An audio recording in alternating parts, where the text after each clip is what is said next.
My shit ice cold, Trae Young.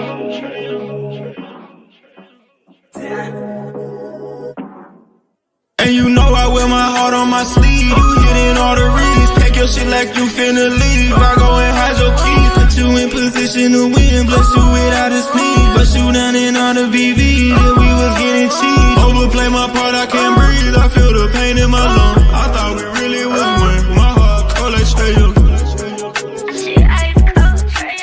Overplay my part, I can't breathe. I feel the pain in my lungs. I thought we really was one. My heart cold like Trae Young. Shit ice cold, Trae Young.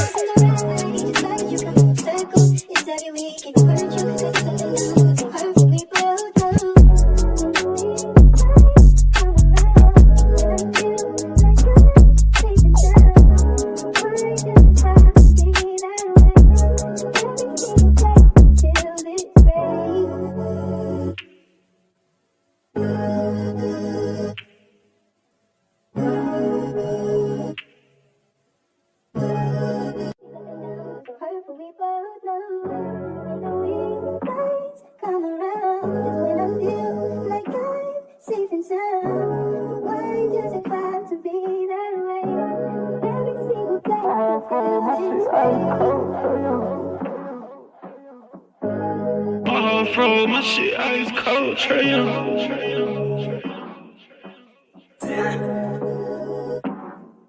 And you know I wear my heart on my sleeve. You hitting all the reads, pack your shit like you finna leave. I go and hide your keys, put you in position to win. Bless you without a sneeze, but you down in all the VV. Yeah, we was getting cheese. Overplay my part, I can't breathe. I feel the pain in my lungs. I thought we really was one. My heart cold like Trae Young.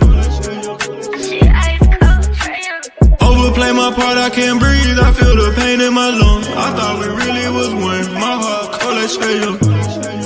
Shit ice cold, Trae Young.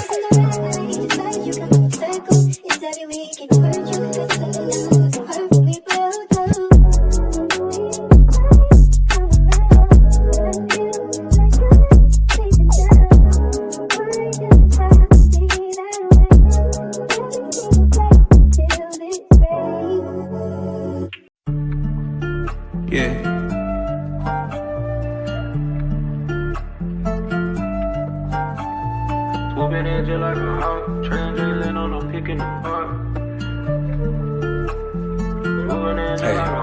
Yeah, swooping in just like a hawk, translating on a peak in the park. And one baby that's far from a flop. Stay from the rental, we blow up the top. DeAndre 12, he just like a cop. Lockdown D, get it still in the block. Vic got that vision, he passing the rock. Trey put from 30 with 12 on the clock. I hope your best player got really good handles, why? Cause he might get swiped by Daniel's eye. Told him don't leave, both get open and wide. Cause he jump away like an ocean, yeah. Jailing on the fat break, scaring down. But you can't leave open garrison.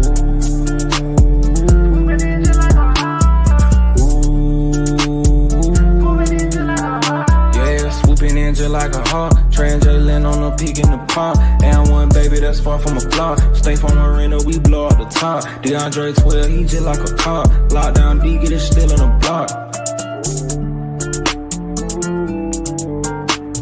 Swooping in just like a hawk, translating on a peak in the park. Swooping in just like a hawk, translating on a peak in the park.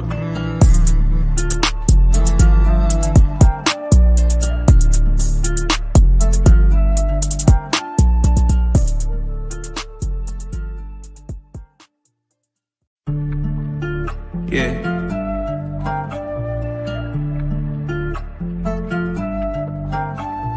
Swooping in just like a hawk, translating on a pick in the park. Yeah, swooping in just like a hawk, translating on a peak in the park. And one baby that's far from a flop. Stay from the rental, we blow up the top. DeAndre 12, he just like a cop. Lockdown D, get it still in the block. Vic got that vision, he passing the rock. Trey put from 30 with 12 on the clock. I hope your best player got really good handles wide, cause he might get swiped by Daniels. I told him don't leave both get open and wide, cause he jump away like an ocean, yeah. Chillin' on the fed break, staring down, but you can't leave open garrison.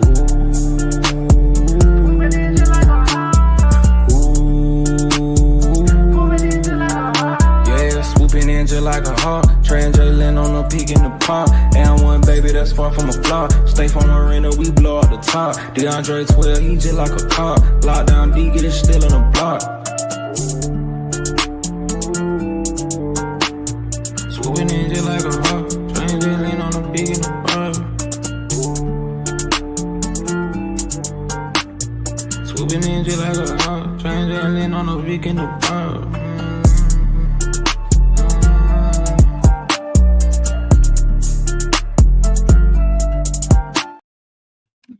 What's good, family? It's your boy Demond in the building, man. We Talk Hawks TV. We Talk Hawks daily. Hold on 1 second here.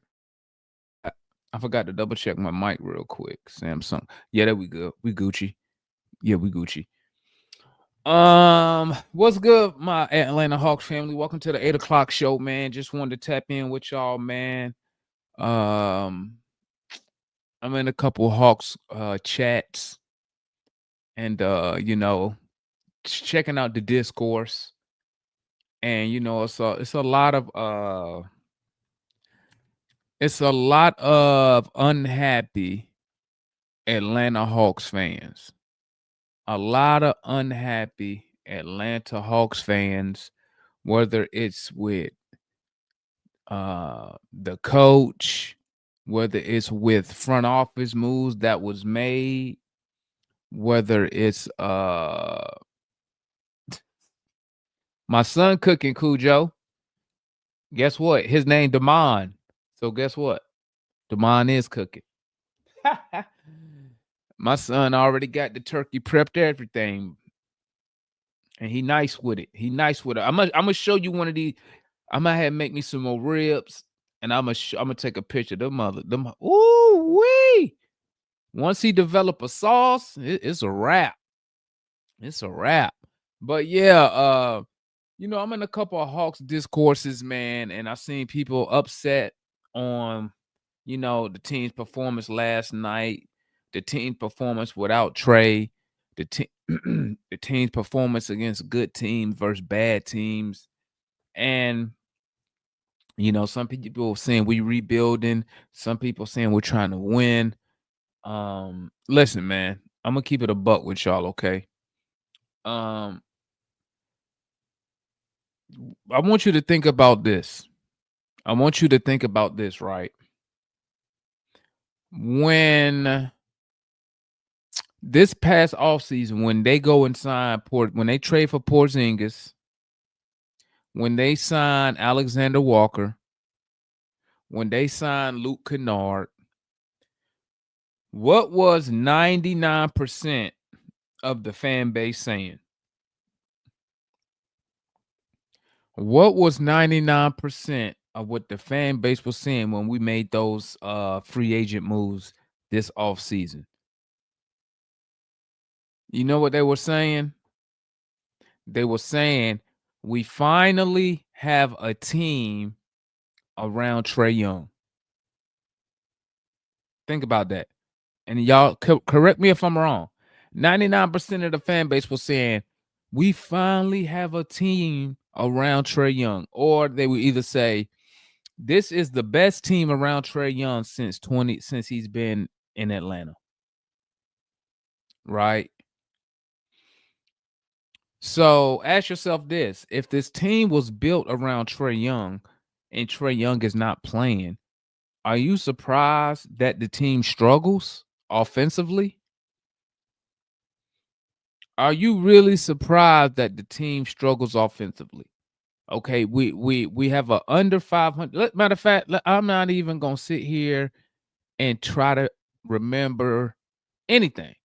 What I'm going to do is let's just bring up the season so far. Okay, let's just bring it up, man. Let's have a chit chat, man. Let's have a chit chat, shall we? Let's have a chit chat. Swooping in just like a hawk. Trey and Jalen on the pick and the pop. All right, you see this? You see this right here. Okay. In the first 1, 2, 3, 4, 5, Trey plays 5 games, right? He plays 5 games. You're 2-3 when he goes out. Okay. You're 2-3 when he go out. You lose to the Raptors. You lose to OKC. You lose to Chicago. Right? So the first 3 losses, so in the 5 games that we played with Trae Young, because he went out in the Brooklyn game. So we're gonna count that because he did play. So we'll count it, right? You're 2-3 with Trae Young. Okay. Your losses come against 2 500 ball clubs. In Chicago, well, 3. All 3 of your losses was against good teams, right? Toronto above 500, Orlando above 500, Bulls back above 500, right? Your win come against Orlando and Brooklyn. So you 1-1. Think about this. With Trey now I'm just talking about this year. With Trey playing, your wins, you win 1 versus Orlando, you win 1 versus Brooklyn. Right? So when Trey goes out, we're 2-3. Okay. So now let's look at the competition. Toronto above 500, Orlando above 500, Oklahoma City above 500, Chicago above 500. So, we played some good teams early, and we knew that the team had to gel. So we lose to the Raptors right here by 20. That was an ugly opening night due to Toronto almost had 90 points in the paint. Okay. Or you beat Orlando, a good team. You lose to Oklahoma City by 17. You beat Chicago. You lose to Chicago, who was on a roll at the time, by only 5 points. And you beat the Nets. So you wasn't playing too bad, considering we was all saying the team had to gel. Woo, woo, woo. So Trey goes out. Okay. So when Trey goes out, you beat Indiana under 500, lose to Cleveland over 500, beat Orlando over 500, lose over, win over, win over, win over, win over, win. Excuse me. Over 500, over 500, over 500, over 500, under. They're under. They were over, under.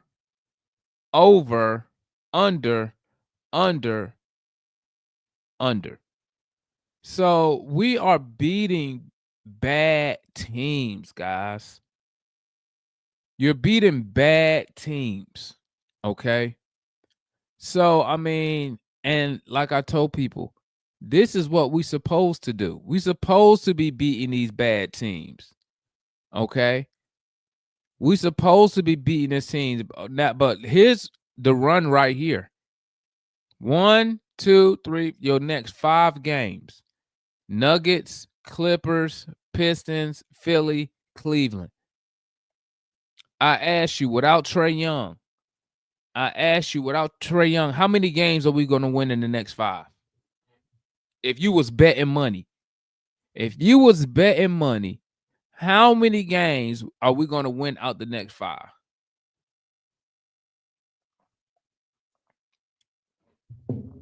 Not as a fan. If I was actually betting money, and if I had to put like 10 grand, if I had to bet like $10,000, I would probably say 1. If you had to bet your rent money for the month, excuse me, if you had to bet your paycheck for the month, how many games do you think we're gonna win? You betting your all your money for the month, not no $20. You betting all the money you make in a month.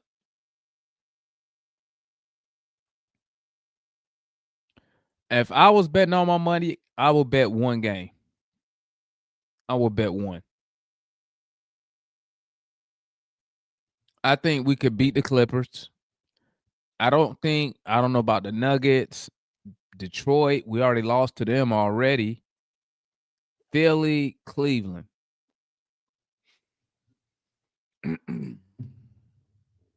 I think we might end up going, guys, we could go through this right now. We can go through this right now 1-4. And what would that put us if we went 1-4? Where did that put us? What's our record right now? We're 11-8. If we went 1-4, we'll be 500. We'll be 500. And that will put us right on the course of what we usually are. 500, under 500. Damn, look at that, man. 10 games over 500. Look at that there.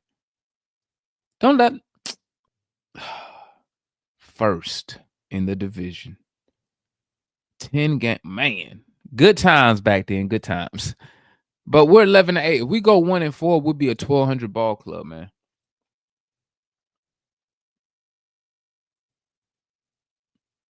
Man, listen, man. This team right now. Oh, let me say something about Zach real quick, man. Let me say something about Ricochet, okay?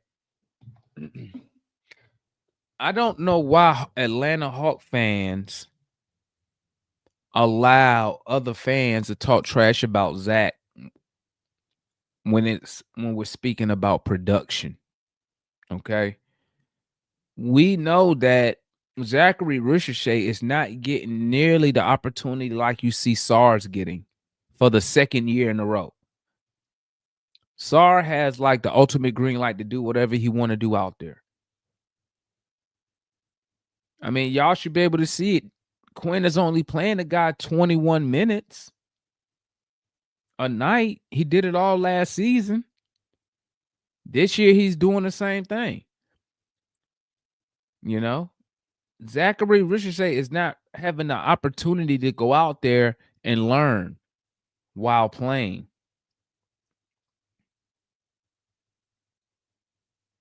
And like I try to tell y'all, we were not your average team drafting first overall. Usually when you draft them first overall, you don't have a star player. You rarely have any good players. So for Zach to be 1 overall but come to Atlanta while we have Trae Young and Jalen Johnson, and now you got Nall, and you have a coach who plays veterans and doesn't really develop young talent unless he's forced to, why would you expect Zachary Ricochet to come out and do all these things? When y'all know, at best, he's a fourth option on the team. At best, when we fully help, hell, he might be 5. I forgot about Porzingis. So why I don't understand why Atlanta Hawk fans would expect Zachary Ricochet to have all these stats when he gets limited opportunities. He gets very limited opportunities. I mean, last night his first 6 shots was from 3. And that's why it seems like he's a one-trick pony, because that's what the coach is telling him to do. Defend and shoot threes. That's what the coach is telling him to do, and that's what the player is executing as he should. So I don't know why people's upset at Zachary Ricochet production when you look at Sar is what? At worst, the second option on the Wizards at worst. Because, hell, he got some shots up last night. He got shots. What Sarr? Sarr had about 20 shots last night, didn't he? When the last time you seen Zachary Richardson get 20 shots? When the last time you seen Zachary Richardson get 20 shots in 2 straight games? So, I mean, you can't expect number 1 overall pick development and production when they're not giving him the opportunity to do it. What are you supposed to do in 20 minutes on the floor when the coach wants you to defend and just stand at the 3-point line? What is he supposed to do? I don't understand. And then people be like, well, he can't dribble. Man, listen, he can handle the basketball. I don't know why people say he can't handle the basketball. He can handle the basketball, man. Shout out my boy Craig, man. Salute to my boy Craig, been a member for 12 months. My guy. Demond, do you trust Quinn that if he's here with Zach's future and next year's lottery pick, that's why people are concerned of him in this 2 years? Like I've been telling people, man. I've told people this. People refuse to listen to me, though, but Coach Quinn, okay, is not a developmental coach. He is not at this point in his career. When he went to Utah, he was a young, hungry assistant looking for a head coaching gig, and he got that. But let me tell you something. You don't pay a coach $8 million just to develop. Somebody correct me if I'm wrong. Correct me if I'm wrong. You paying $8 million, $10 million, $12 million, whatever these high level NBA coaches are making. You pay them that money for wins. Correct me if I'm wrong. Why would you pay a coach $8 million to develop when you could just get any random assistant, get him $1 million, and he gonna do what you tell him to do as the owner or the GM to develop your players? Because really, development of your players is probably what? I don't know. I call it 50-50. 50 in the film room, 50 on the floor, because you got to play, make the mistakes in the game, learn from those mistakes. Can't be scared to make mistakes. So, I just say, like, I don't understand why people expect Richard say, what matter of fact, let me see something. What is his usage rate? Let's check. I'll check right now. Let me see. 20. Let me see. I'll check right now.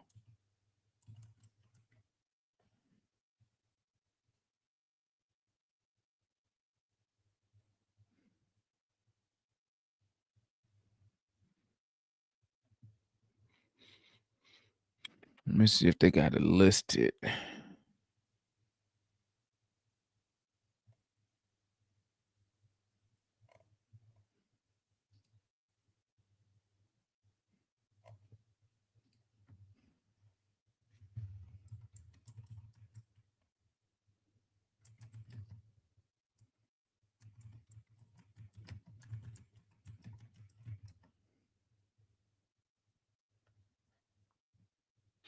Okay, he got a usage rate of 20. Let me check.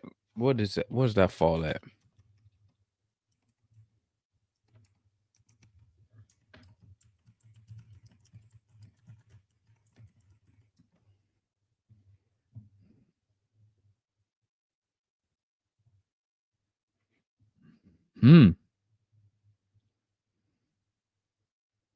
Y'all see this right here? Y'all see this right here? Look at this. Zachary usage rate is 6 on the team.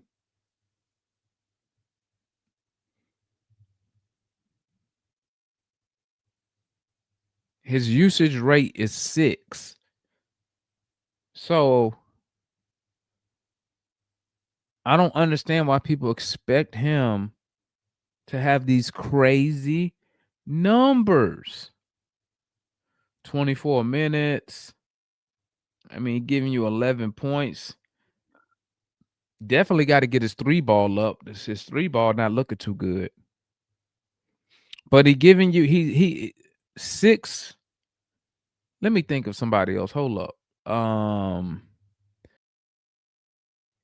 Let me see what Cooper Flag's usage is.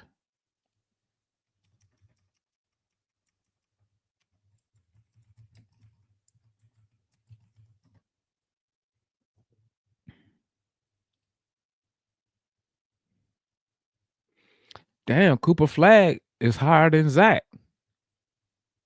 I mean, by 1%. So Cooper Flag is higher by 1 percentage point over Zach. Zach at 20, Cooper Flag at 21. But Cooper Flag is look at this right here. Look at this. The number 1 overall pick, 21.5% usage rate, 34 minutes a night. 34 minutes a night.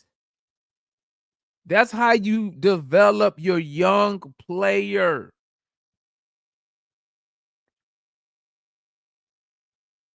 That's how you develop a young player. Minutes on the floor. Zachary probably would never play 30 minutes a night under Quinn Snyder.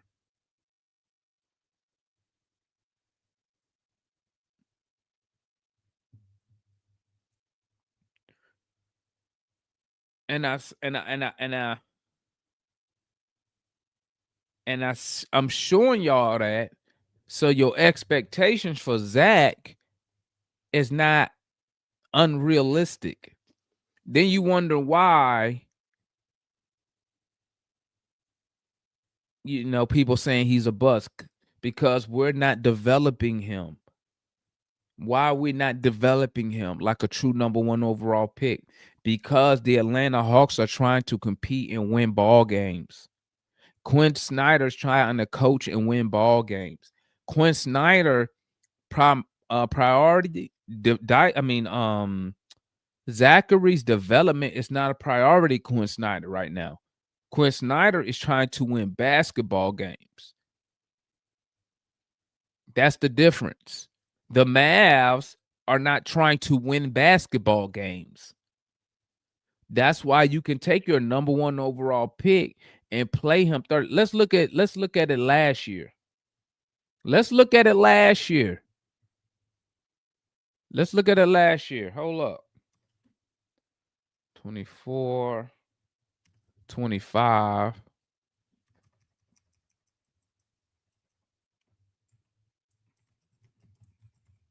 Let's look at it last year.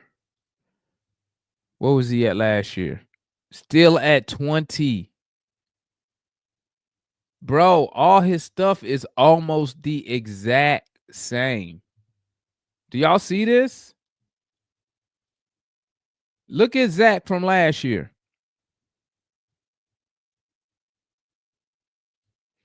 Look at Zachary Richardson from last year.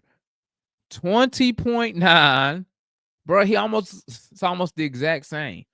24 minutes, 12 points, or 13 points. His usage was even behind LeVert, and he got here late. He played 26 games. So Zach was already 50 games in, your number 1 overall pick, getting 24 minutes and fell behind LeVert for usage and minutes per night.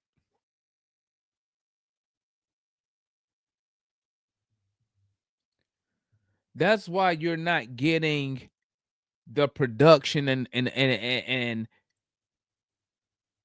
that's why you're not getting the production from Zachary Richardson when you look at him as a number 1 overall pick. He is not getting. Matter of fact, who's the number 1 overall pick? Watch this. Let's just compare Zach. So Zach, so that was 24 minutes. Let's see what it let me think. Let's go 23. We're gonna go 23-24. Let me see what Wemby did. What did Wemby? He was on minutes restriction. He was on minutes restriction. Look at that right there. Look at that right there, gang. Look at that. Isn't this Wemby's rookie year? This is his rookie season. Am I correct?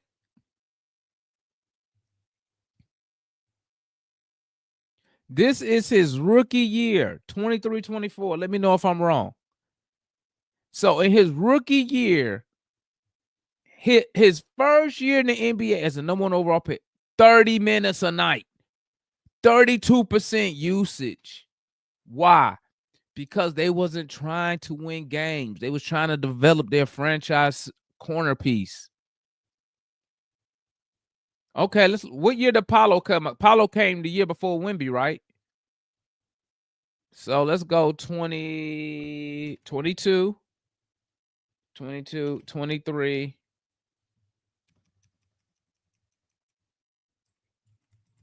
Orlando Magic.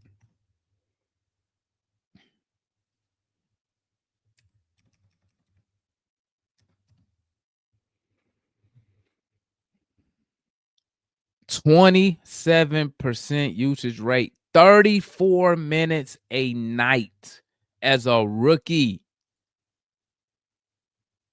As a rookie, our number 1 overall pick is averaging 22 minutes over his first 2 years. 6. You notice Banchero, right? You notice Wemby. They was the number 1 usage rate guy on their team in their rookie year. Number 1 in usage means what? They was running pretty much everything through them boys. So that's why I want y'all to give Zachary a little grace here. He's only doing what he's told to do. He was told to defend and stand at that 3-point line and shoot him when he open. That's what he do. That's why I called him corner boy. Because Quinn always got him running to the corner. And then sometimes occasionally he'll hit you with the back door, running baseline. But you don't, a lot of people say Zach can't do certain things. You know why? They say he can't handle the ball. He can't dribble. You know why y'all say that? Because you don't see him do it.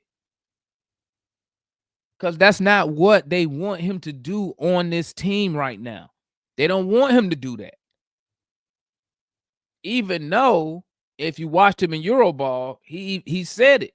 He said, I'm working on being a better ball handler. I mean, I don't know what I just want y'all to give Zach some grace when you see these people on the internet and you see these pundits saying how bad Zach is, how he's probably the worst number 1 overall pick. Now you see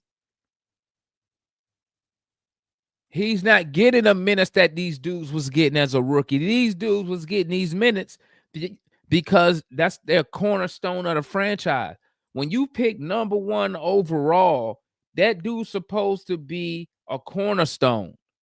You don't pick a guy number 1 overall to be just to be a 3-and-D guy. A number 1 overall pick is supposed to, because guess what? If you're not gonna pick a guy number 1 overall to be the cornerstone or be one of the cornerstones of your franchise, you should have traded the pick and got a guy who could do it.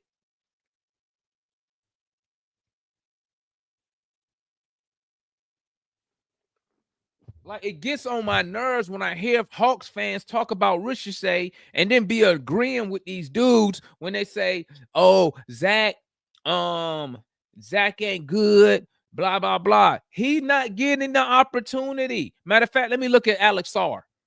Let's look at Sarr. Let's look at Alex Sarr. Watch this. Let's look at we're going to look at Alex Sarr rookie year, right? Then we're going to look at this year. Watch this. Watch this. Rookie year for Alex Sarr.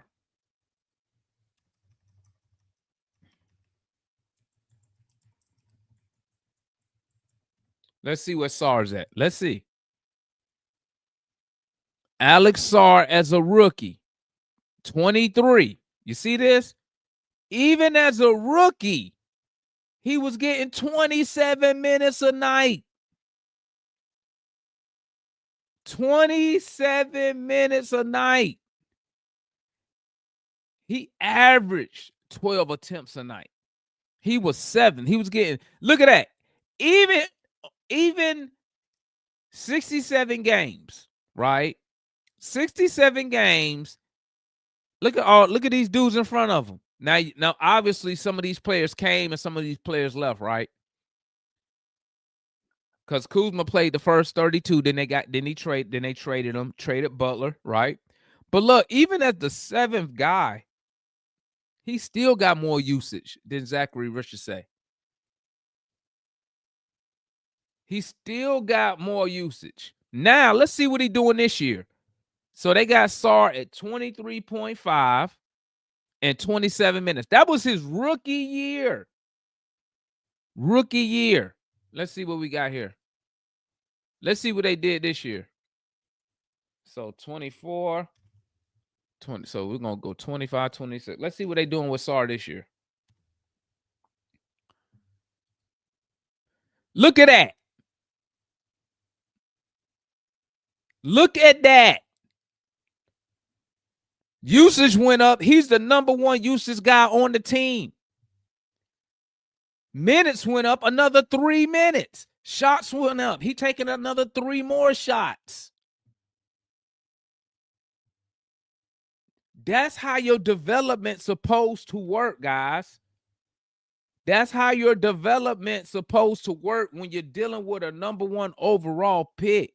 You're not dealing with a late first round pick. You're not dealing with a second round pick. A number 1 overall pick is supposed to be one of your cornerstones. If they're not going to be a cornerstone, the Hawks should have traded the pick and went and got a superstar or another star or something.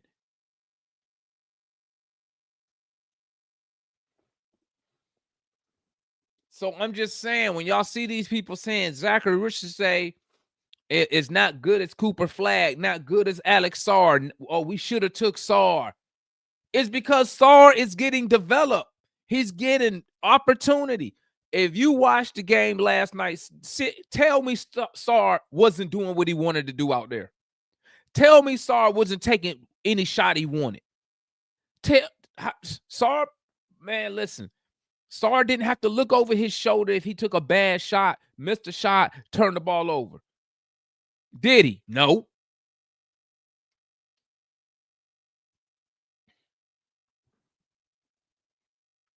So I want y'all to remember this stuff when these people be trying to co-sign these people, talk about Zach not good, Zach not good. It's in the NBA. Listen, you don't make it to the NBA for nothing. Okay. You don't get picked number 1 overall for nothing, okay? It's up to the organization to develop the player. The player works on their game in the offseason, but what good is it if you're not playing him so he can work? Prime example. We played, what game was we playing? And Zach almost lost the game because he almost turned the ball over.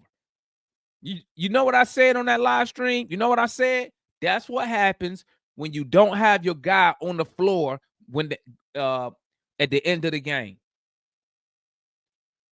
That's what happens when you don't have your player on the floor at the end of the game. They don't understand situational awareness.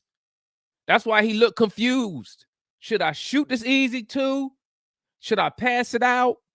How much time on the clock? It's because he ain't been on the floor in those situations. It's like Deion Sanders say, bro, you don't learn on the sideline. You don't.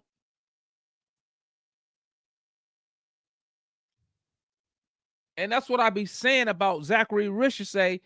He don't get the opportunity to do nothing but run down the court, stand at the 3-point line, then run back on the other end and defend. That's all he gets to do. So that's all you see. Y'all don't sit here and wonder why majority of his shots is only 3-pointers.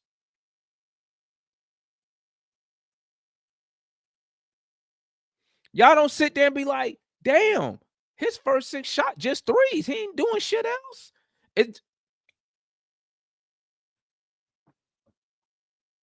I told y'all, man. I told you, I told Mike, I told Matt, I said the biggest thing that's going to stop Zachary Richardson from being a good player is the head coach. I said it. I said it last year, dog. I said it last year.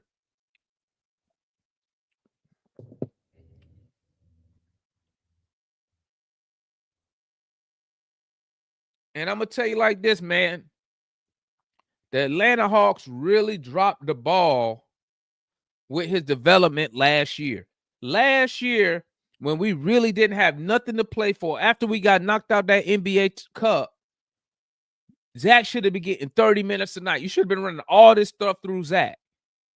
Zach should have been your main focal point. You didn't have Jalen Johnson. We wasn't really playing for nothing, right? You could have set Trey on back-to-backs because we really wasn't playing for nothing last year but dignity. That's it.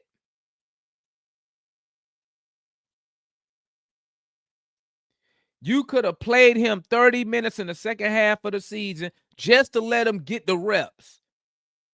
Because let me tell you something. When your owner, when your team doesn't spend money, when your team don't go into luxury tax,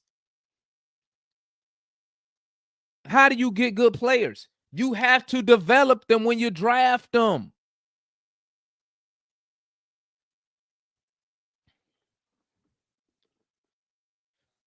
You got to develop them when you draft them, and all this stuff start with the owner, man. Tony Ressler and Nick Ressler. If they just would have done nothing, do like all the other owners and sign the checks and let Travis finish doing what he was doing, we wouldn't be in these situations right now. You had the books clean, you had all your draft picks. But since the owner wanted to try to win for whatever reason, because didn't no Atlanta Hawk fan that I knew in 2021 thought we was finna compete for a championship. Okay? Not one.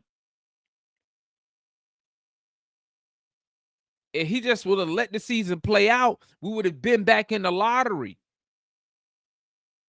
Everything would have been different then, because you could have traded John Collins if he didn't take what you wanted to give him. You could have took that money elsewhere and got some better talent if JC wanted to leave, or you could have traded him instead of the owner giving him all that money, right? And then you give him all the money, and then you don't even use him accordingly. You took John Collins and turned him to a stretch. Then when you gave him all that money, you had fans who don't follow the Hawks, or fans who are casual fans of the Hawks, or just Trae Young fans, all mad at John Collins. Because they figure if you giving him $25 million per year, he should be the number 2 option. That's why people was on John Collins. Well, he ain't doing this. He's supposed. Who said he? Nobody never said he was the number 2 option on the Hawks. But fans thought since the owner gave him the money, not the general manager, the owner did. And I sit here and I tell y'all time and time again, bro, the 2 worst decisions in the Trae Young era came from non-basketball personnel. It came from Nick Ressler going after DeJounte Murray, and it came from Tony Ressler giving John Collins that money after Travis had already made an offer to John Collins.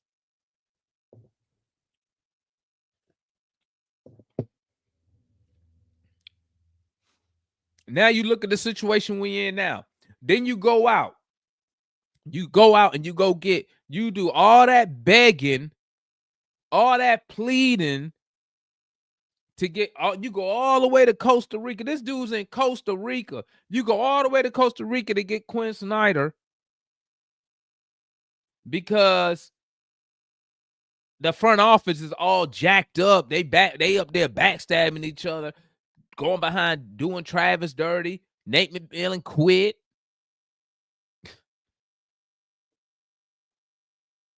You go all the way and get this dude while he in Costa Rica. He looks at the roster. I don't know what he was thinking, but I'd say, hey, if he was smart, he better make sure he gets some say in personnel.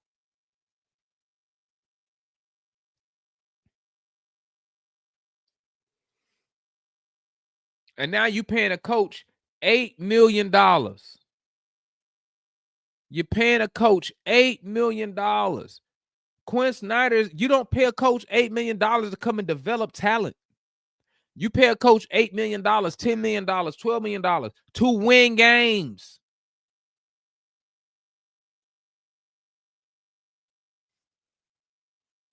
That's why I'm not surprised that Moji don't get consistent minutes, regardless of what the numbers say.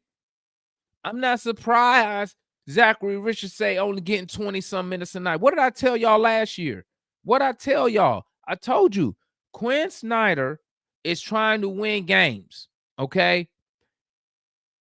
I believe, and this has always been my theory, I believe that Quinn Snyder and Landry Fields came to an agreement that they will play him 21 minutes last year, a game.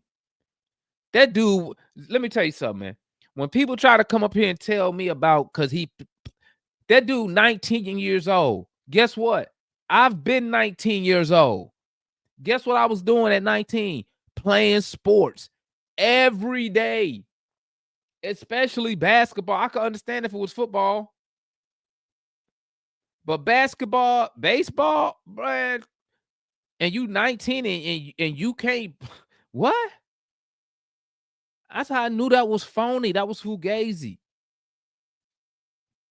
Now look, Zach playing what? Almost the same exact minutes. Almost the same exact minutes. Then, okay. Then you get Quinn Snyder here, right?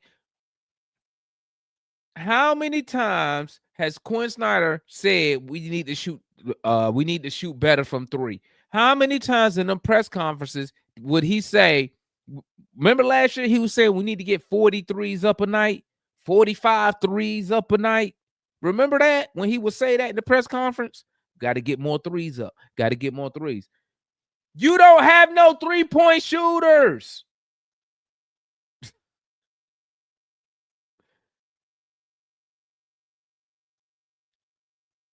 Think about this. Let me give you something that's crazy. Let me tell you something that's crazy. He'll sit there. He said all last year, said we got to hit the three ball. We got to get the threes up. But when it came to the two playing games, you played the best three-point shooter we had in the second half of the season for 2 minutes in both games. But you trying to tell me you're trying to win?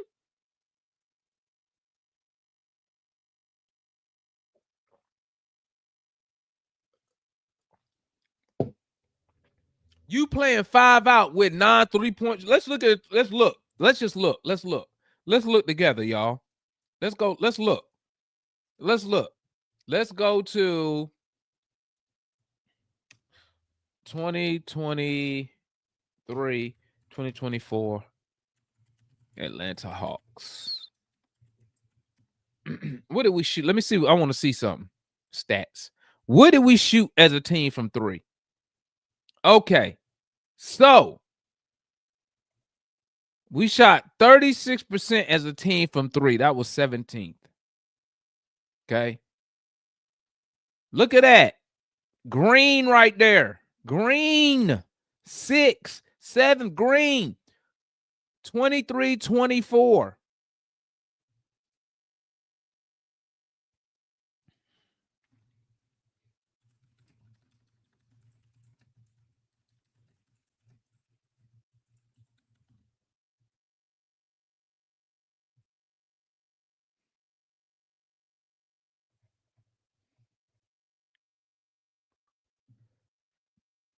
23-24.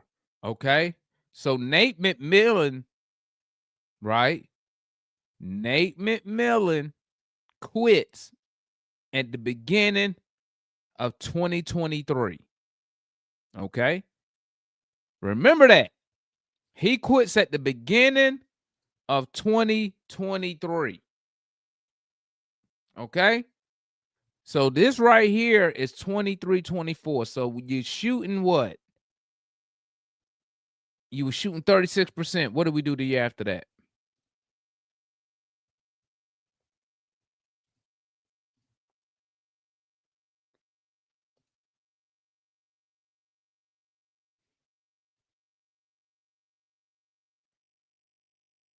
Oh, I missed one. Hold up. 2022, 23. Okay, what do we shoot here? Look at that. 36%. You're 17th.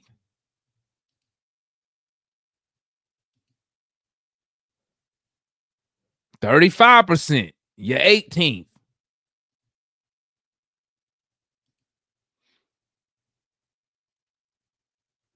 37%. You're 11th. What's the difference? The difference is those last 2 years, you had no three-point shooting. Jalen Johnson couldn't shoot threes. Okay, let's see what he was shooting. Let's look at Jalen Johnson.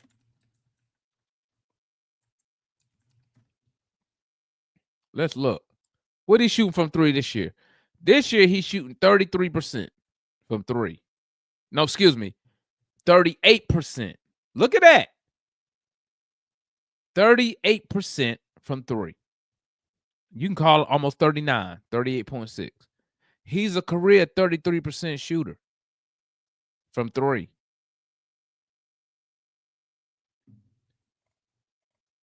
What I tell y'all, follow the threes, man. With Quinn Snyder, since he's been here, follow the threes. Jalen Johnson. Who else we got? Damn, I'm tripping.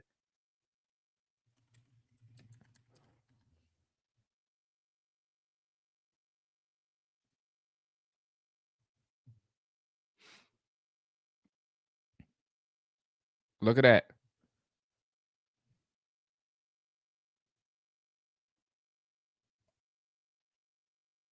Trae Young, best year.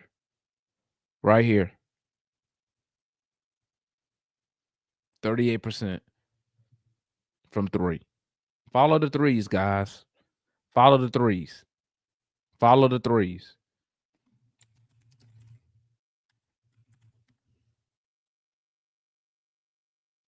Follow the threes.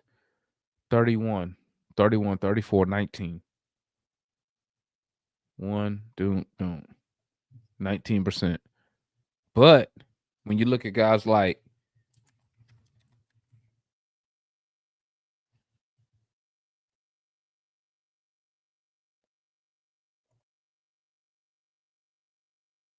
look at that. 49% from three this year, guys. 49%. Follow the threes. Look at that. Look at that. Damn, he went from 23% to 41 on 3 attempts to 43 on 3, almost 4 attempts to almost 50 on 5 attempts. Follow the threes. Follow the threes. Now, when Trae Young come back, watch the numbers go up.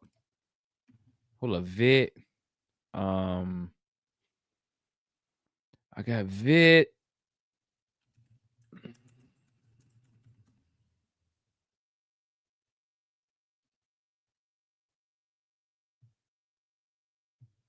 %46 from three. Excuse me, 44% from three. He almost shooting his career average on 3 attempts.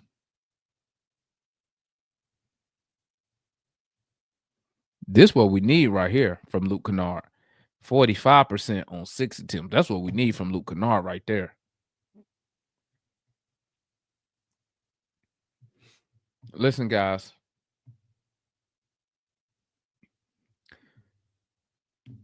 Oh, hold up. Let me look up double O. Let's look up double O.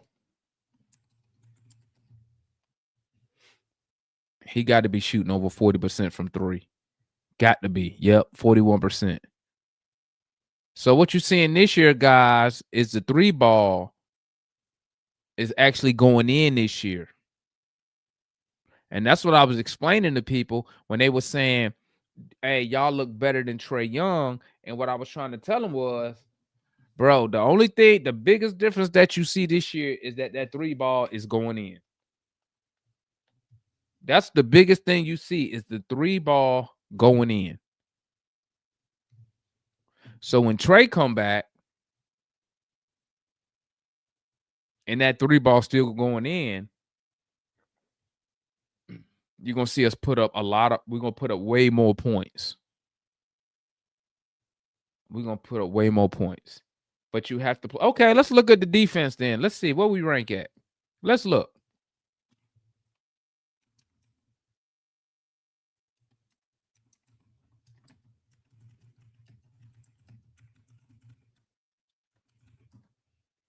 Let's see what they give us here. Let's see here. Okay, let's look at our defense here, guys. This is per game. This is this year. Damn, we 25th in rebounding. Sheesh. So we rank 21st in opponent rebounding. Okay. You're mid. We good on assists. We're good on steals. Elite with blocks. Average. You're giving up. Let's see here. You're giving up 34% from 3.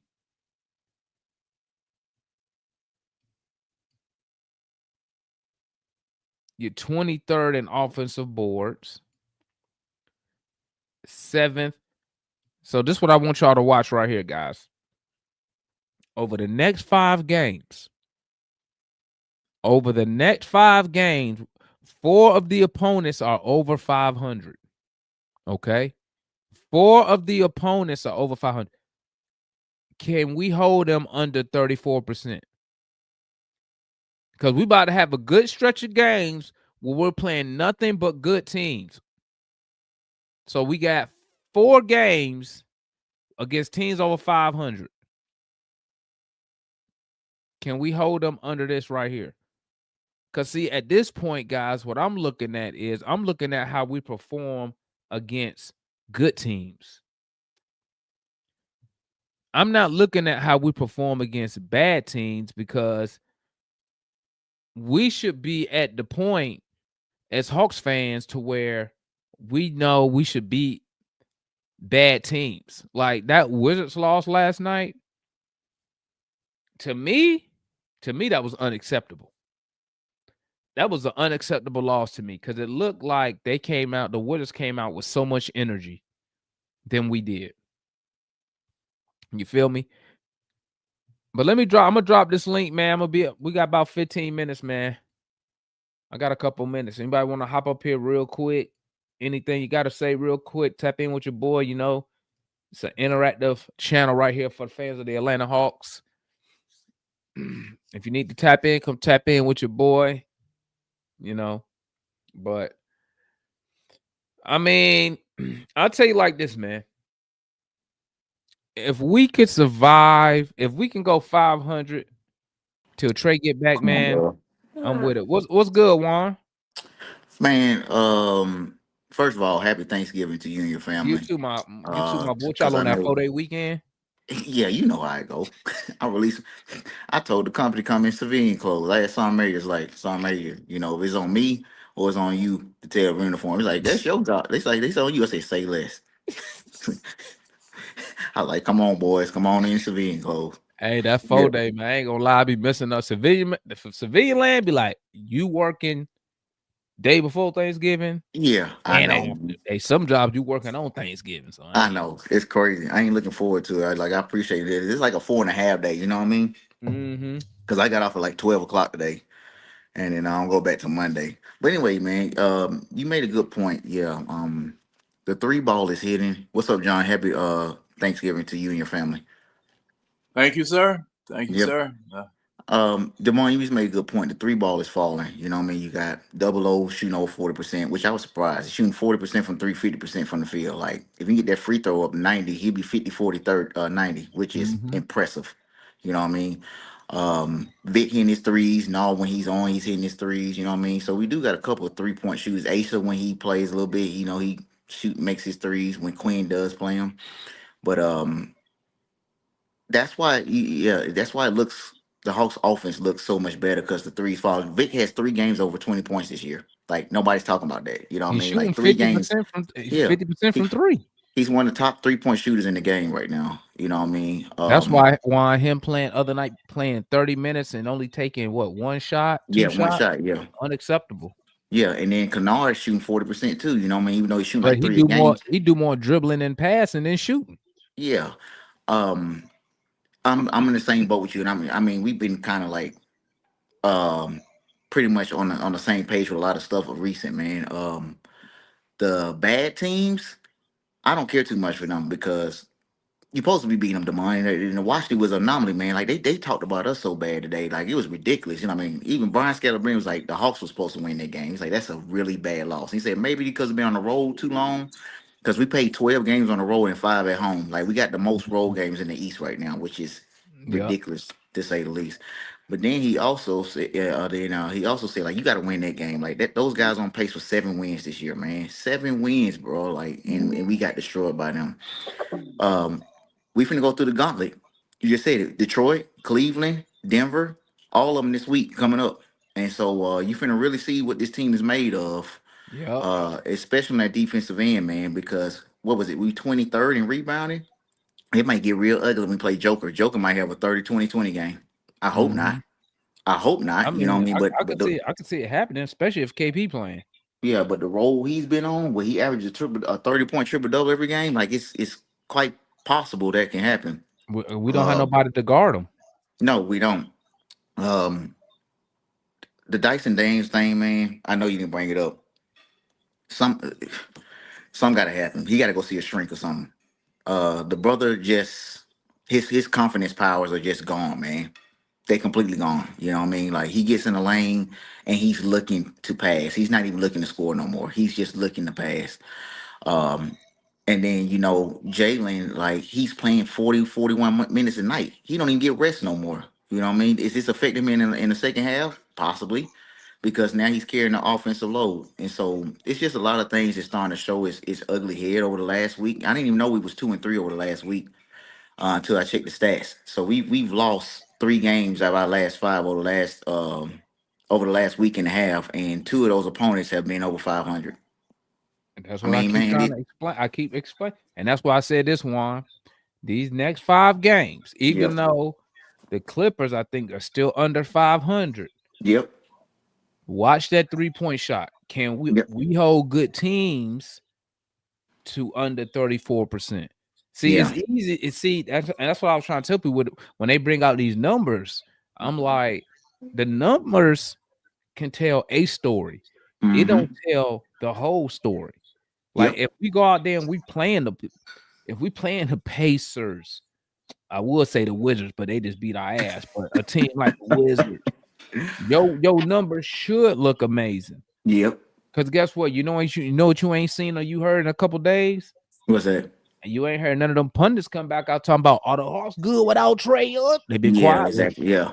I've been seeing because they don't really follow the Hawks. See, they see glimpses, they see the record. They saw the Hawks was over 500 on the road. But you notice here's the thing, Juan. Out of the games we played, for them to try to hype up the Hawks, I would ask them this. I would have told them this. Well, if you think the Hawks so good without Trae Young, what's our signature win since Trae Young been out? Can't nobody tell them that, man. What is a signature win that makes you say, "Oh yeah, they look good without Trae"? We don't have one Yeah. because you're not because you're under 500 against teams over 500. That's You why. know what else? You know what else is glaring? They ain't nobody talking about. We 0-4 at home against teams over 500. We lost to the Raptors twice, OKC, and we lost to Detroit. So I'm just like, y'all can pick and prod and say, hey, we look good, we making our shots and everything. That's great, man. You know, we beating up on the bad teams. Now talk to me when we start playing those teams you're gonna see in April. And now How I'm we gonna look tell you against this, them? Juan. How And we I'm look gonna tell against you them? this. You know why Jalen Johnson is playing 40 minutes? Because we ain't got nobody else to run the offense. Because the coach is trying to win the game. Yeah. That's Which is why I all was telling trying to Foot that's talking why I about we tried to tell rebuilding. Foot. I'm like, we We're ain't not rebuilding. the Hawks are not well, you know, I got a source and he told me, he said the Hawks are trying to win. I said, win what? He said, they think now the Hawks brass in the front office and some of the play, they think they have the talent to compete for the Eastern Conference Championship. Yeah, of course they I'm just do. telling you what they told me. Yeah. Right. It's good to have be positive. I mean, before the season started, I was super positive. But now seeing stuff like I really didn't see or understood how slow Porzingis is on the defense He's very slow. until it really showed last night against SAR. Yeah. Like him going against a guy that's close to the same height as him, he can't stop him. It's night and day, Damon. It was night and day. Yeah. He was just running sprints on him all day long. Night and day, man. Stuck in Yeah. mud. Yeah. So I mean, I was super positive. Now, you know, I'm just waiting for Trae Young to come back, see what we look like in a good string of games, about 20 games, and then I mean, honestly, is gonna have to decide what's gonna be the move. Because go ahead. Sorry, I cut no, you go off. ahead. But yeah, we our 20 game mark is tomorrow, but you can't even use that 20 games because we ain't been whole as a team. You know what I mean? Oh, We that's why I haven't been said whole as a team. You can't right. even That's use why the 20 game mark tomorrow as like we'll see we're at 20 games because we haven't been a whole team. Yeah, and let me tell you something. What you're seeing with Jalen Johnson right now is what you should have saw with it's what you should be seeing with Zachary Ricochet. Except for Jalen Johnson, it probably should have happened 2 years ago to where he getting all these minutes. Oh, there I forgot he got hurt. But the minutes you seeing Jalen getting 40 minutes, like I tell people, to be honest, he is he's still learning on the job. Jalen Johnson, since he's been here, has never been the focal point of the Hawks for a long period of time. That's why he's still learning on the job. That's why I say I think one of Jalen Johnson issues is he got that LeBron mindset. I think he tries to make the right basketball play. Like when we want him to go downhill, attack. I think he wants to get others involved. I'm gonna attack, but I see a guy with a better shot. Let me pass it. And he's learned that from LeBron. He's been training under him for the last 2-3 years. So he has the ear, or he has LeBron's ear. He's like, how do I get better? How do I emulate the things that you do? I'm not there saying that, but I will have to think a guy that's the same height as LeBron, same athleticism, you know, or resembles the same athleticism. How do you see the game the way that you do? And it shows because he's playing like LeBron with his numbers, you know, the way he plays. Like everybody's like, well, he ain't LeBron. I didn't say he's LeBron. I said the way he's playing is like LeBron. LeBron will get you 25, 8, and 8. Jalen's getting you 22, 9, and 7. And the only downside is you got to go through the bumps and bruises. Like he's never been in this position. So you got to go through the bumps and bruises, turning the ball over, not taking certain shots that we think he should take, not doing certain things we think he should do. That's all a learning curve for him. You know what I'm saying? But what he's also learned, I think the most important thing that he's learning is this. In the NBA, bro, this ain't high school. This Yeah. ain't college. You're not doing nothing by yourself in the NBA. It's Yep. the reason why championship teams have multiple stars and multiple good players. Because guess what? When everybody has to be accounted for on the floor, it limits what the defense can do. Exactly. It forces the defense to gamble. I'm gonna leave my guy to guard help on this guy, even though I know this guy I'm leaving is a 40% 3-point shooter. Mm-hmm. See what I'm saying? And that's why what sticks out to me is when he said, I'm paraphrasing, he said something to the effect of it's easier when Trae Young is here. Yeah, it's easier. Now, Yeah, now- he doesn't have to do anything. yeah, Yeah, now you're exactly. starting to understand how hard it is for a 6'1" guy, if he's Mora. even that, Well, to who's someone average- called me? to average 25 He missed and it. 10 over 6 years, 7 years. It's hard to do that. It's At Jalen 6'1", Johnson. yeah. That's why I said when Trae Young comes back, right, it will allow Jalen Johnson a little bit more freedom. Now teams see it's a whole different ball game when teams game planning to stop you. That's why it's the difference between a Jalen Johnson and a Giannis. You can game plan for Yep. Giannis, he's still gonna do what he want to do. Mm-hmm. It's a whole different ball game. And you Trae Young, smallest dude on the court, the only person on the Atlanta Hawks in the past 4 years who constantly gets double teamed every Yep. game. Yep. I don't see teams trying to deny Dyson Daniels the basketball. They back away. They want him to have They it. want him with the ball because they know want him to have. They will give him the ball. He's so limited Here you go. offensively. He's so limited offensively. You already know what he's going to do, what he won't do. You already Yep. know. You know what Yep. he's scared to do. Right? So, man, listen. And Like I see told that people, man, if I was Quinn Snyder, if I wanted to fix this team, I'm gonna tell you when Trae Young come back, I'm sending Dyson Daniels to the bench. I'm moving Zachary Richardson to the 2 because I want him to shoot the ball. I want him to get shots up. That's what I want my shooting guard to do. Get shots up. So I will have Trae, I will have Dyson. I will have Trae, and I will have Richardson. That'll be my backcourt.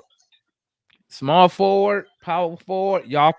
People can go back and forth with that because some people think Jalen can't play the 3. Some people think Double O can't play the 4. I don't care. If I was running the Hawks, Richardson would be my 2 guard because Dyson Daniels at this moment in time, he is a liability. What he gives me on the court, on the defensive side, it's not enough. It doesn't make up because guess what?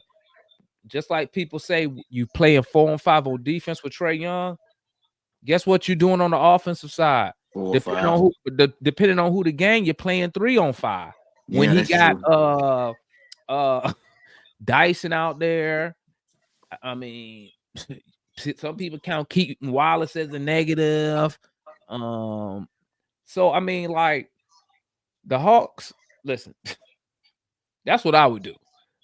I will move him to the 2. I need my shooting guard to shoot the ball. I need my shooting guard to be a threat to score the ball. You feel me? Dyson Daniels, I will continue to bring him off the bench. Off season, he gotta come back with 1 or 2 things. He need to come back a 70+% free throw shooter or a 34% 3-point shooter. He got to come back as one of them.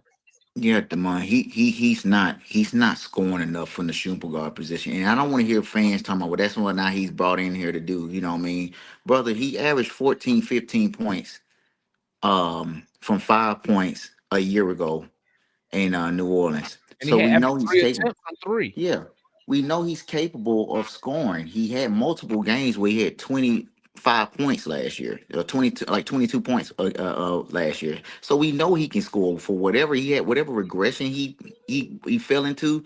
It's a mystery at this point. Well, you're looking at this. You're looking at You this. can't keep playing 35 minutes a game. Hold up. Let me cut man. you off, Ron. This is what you got to look at with Dyson Daniels. Don't look at how many points he scores. How does he score the points? Oh yeah.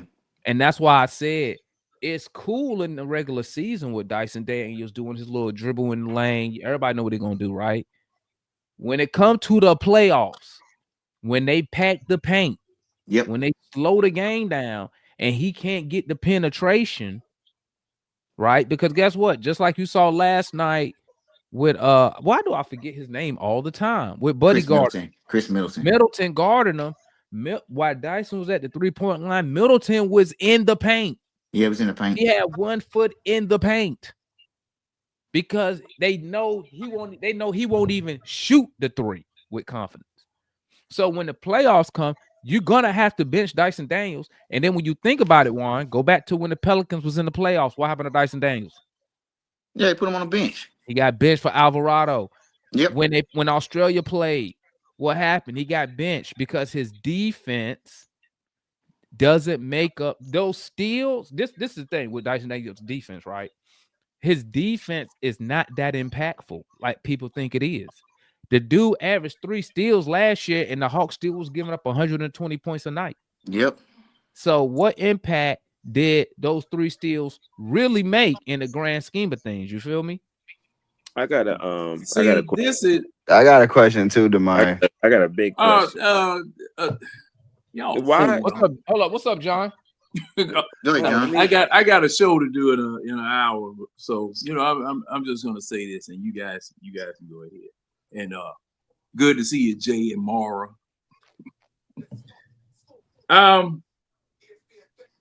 Shooting guard when I was growing up, that was the firehead. Yep. The shooting guard was the firehead. He was the best. He was the best shooter on the team. Mm-hmm. Okay, you might have a small forward, you might have a power forward that would fall behind him. Sometimes he clips him, but that shooting guard, that was his job to score. Mm-hmm. That was his job to score. Yeah, you play defense, get the ball back, but I'm looking for the shooting guard. That's what the plays were designed to do, to look for the best shooter on the team. Unfortunately, and I'm just like you guys. What the heck happened to Dyson Daniels between last year and this year? Because, see, I was seeing all of these videos and stuff where Dyson is dribbling, trying to get to the basket, and he's shooting and he's doing all this stuff. But then when it's time for the actual games here in America, he not doing that. He reminded me of Bodie when he got his knee fixed. Showed out in the Euro Championships. Then when he came to play for the team that pays him, he couldn't do nothing. Exactly. Come on, man. We're almost done. I would rather these people not play summer ball or go wherever the heck it is that they go to play ball and work on your game. You got to work on your game. You just got $100 million contract, son. $100 million. And you still, now I'm expecting, okay, you went from 4.5 points to 14.8 points last year. I'm expecting at least 4 to 5 more points. Yeah, out I of was you too. At least as 2 to an 3. average in a progression. Now you might top off around about 19, 20 points per game, something of that nature. That's fine. You are a contributor.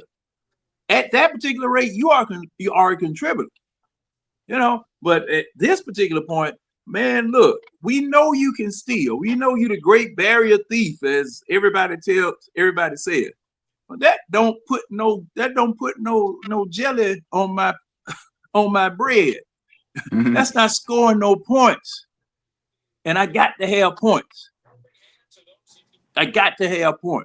Now, I said it last night, and I'm gonna say it again. And this is gonna be all I'm gonna say. Vit Krejci needs to be spoon-fed like a Gerber baby. Feed that man and let that man shoot. Man, Vit Krejci, man, I'm telling you, man, that man has a beautiful stroke. I mean, he lines it up. He can come off the screen. Or he can, just dribble to a spot, raise up, and shoot it. I've noticed that his uniform is better. It's a lot better. Yes. And I mean, when it goes, there's no rattling around the rim Yeah, and he's it goes swishing. in. I Gets mean, the all Nets nylon. come back up through the hoop and drop back down. That tells me this man is ready. Load him up. Load him up. You know, but what's good? What's good, Mora? I have a question. It's serious as cancer. Why do y'all keep bringing up this metric that we lose against the good teams as though our best player has not been hurt?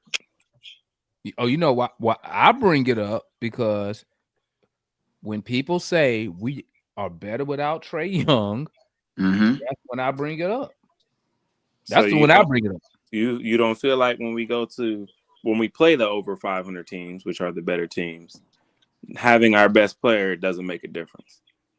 It does make a difference. That's why I say no, we're not better without Trae Young. Where you going with this, Moral? What I'm saying is, when we were down Jalen Johnson last year, Trae Young wasn't able to beat the good and the bad teams. But didn't nobody say we was better without Jalen Johnson? We didn't say that. Exactly. Right. So what I'm trying to say is that if you replace Trae Young with somebody else right now, like a Jaylen Brown, maybe a Jaylen Brown. Who you be talking about, Jay? Jaylen Brown can only dribble one. Ben Zach LaVine. I mean, Ben Zach LaVine. You're telling me that wouldn't make sense? I would get somebody Zach LaVine, and I would get rid of Dyson Daniels. He doesn't want to see Dyson Daniels at the point guard. Let's establish that. Because he's not good. Okay, that go ahead, Moore. He's not. And I noticed that you stopped, like I told you last time, Jay. You stopped with all your 50 assists to 1 turnover. You stopped that about a couple. I mean, there's nothing to say about it. He's still a low turnover player. He's not good. Demond, he's still a low turnover player. I don't need to bring it up because it's still the fact. He's not good. Okay, I know that. I want to make sure more is finished before I go ahead and go. Get it right. He's not good offensively. Yeah, offensively, he's not that good. No, let me change that. Let me change that, Larry. You right. Not good at scoring the ball. I'm not. I didn't mean to say that. Let me say it like this. He's fucking shitty offensively. Let's get that correct. Yeah. Okay. Yeah. He's shitty. Since we want to get, so you say all of that. You can say all of that. Is he Ben Simmons bad? No. He's scared to shoot the ball. But is he Ben Simmons bad? Let me get it. My bad, Mauro. Go ahead, finish. My bad. He's getting there. I mean, equally, you could say about Trae Young's defense. Hey, Demond, that same energy you gave for him. Let me tell you something about the defense, Mauro. For Trae Young, yeah. Trae Young defense. You didn't see the clips when Kevin Chouinard posted Jalen Johnson lost on defense, and KP and Double O had to point him in the right direction, and he still did the wrong thing. Well, we've already established that Jalen Johnson is Trae Young, just bigger. 6'10" Trae Young. Okay, because I didn't hear no Jalen Johnson is awful on defense. I didn't hear that part. The difference is if Jalen Johnson wanted to play defense, he could. He could at 16. That's the difference. Trey ain't gonna impact no game. Trey can try as hard as he wants to. He ain't gonna impact no game. That actually makes it worse. So what you're telling me more is he just don't want to do it. That's what you're saying. What you talking about? Trae Young don't want to do it, or no? He's talking about Jalen Johnson. If he could, it's inconsistent effort. So what bro? That's not inconsistent. When somebody got to point you what you need to be doing, that's not inconsistent. That's you don't know. You need to be taught. You need to watch film. Like I just don't understand how Double O is telling him where to be. He don't know the personnel on the floor. He don't know certain players can't guard certain players. Is that what y'all telling me? Have we not established that this is Jalen Johnson's first time being in this situation, learning? Yeah, Jalen Johnson wasn't this bad on defense last year. So can we? Yes, he was, bro. He been bad. Clint Capella. Let's compare year 2 or 3. Trae Young to Jalen Johnson defensively. The real rim protector with Jalen Johnson. We do. Plain and simple. Jalen Johnson. Listen, every coach has said something about his defense. Nate McMillan pointed it out. Everybody hated on Nate McMillan. But for some reason, people forget when Quinn got here, he said the same thing about Jalen Johnson and AJ. They need to, his exact words, they need to work on their defense. Yep. And then y'all gonna say Jalen Johnson wasn't that bad. Well, Jalen Johnson, how many games he played last He year? wasn't this bad on defense last year. Man, he's awful. He's this year. They still telling him how to switch. Hey, Go hey, look at the clips. Jay, What go you look mean? at So listen, so That's look, good. Demar, you said KP and them are tough, but at the end of the day, KP man, what? I said at the KP end what? of I say you pointed out how KP and them were telling him where to go, right?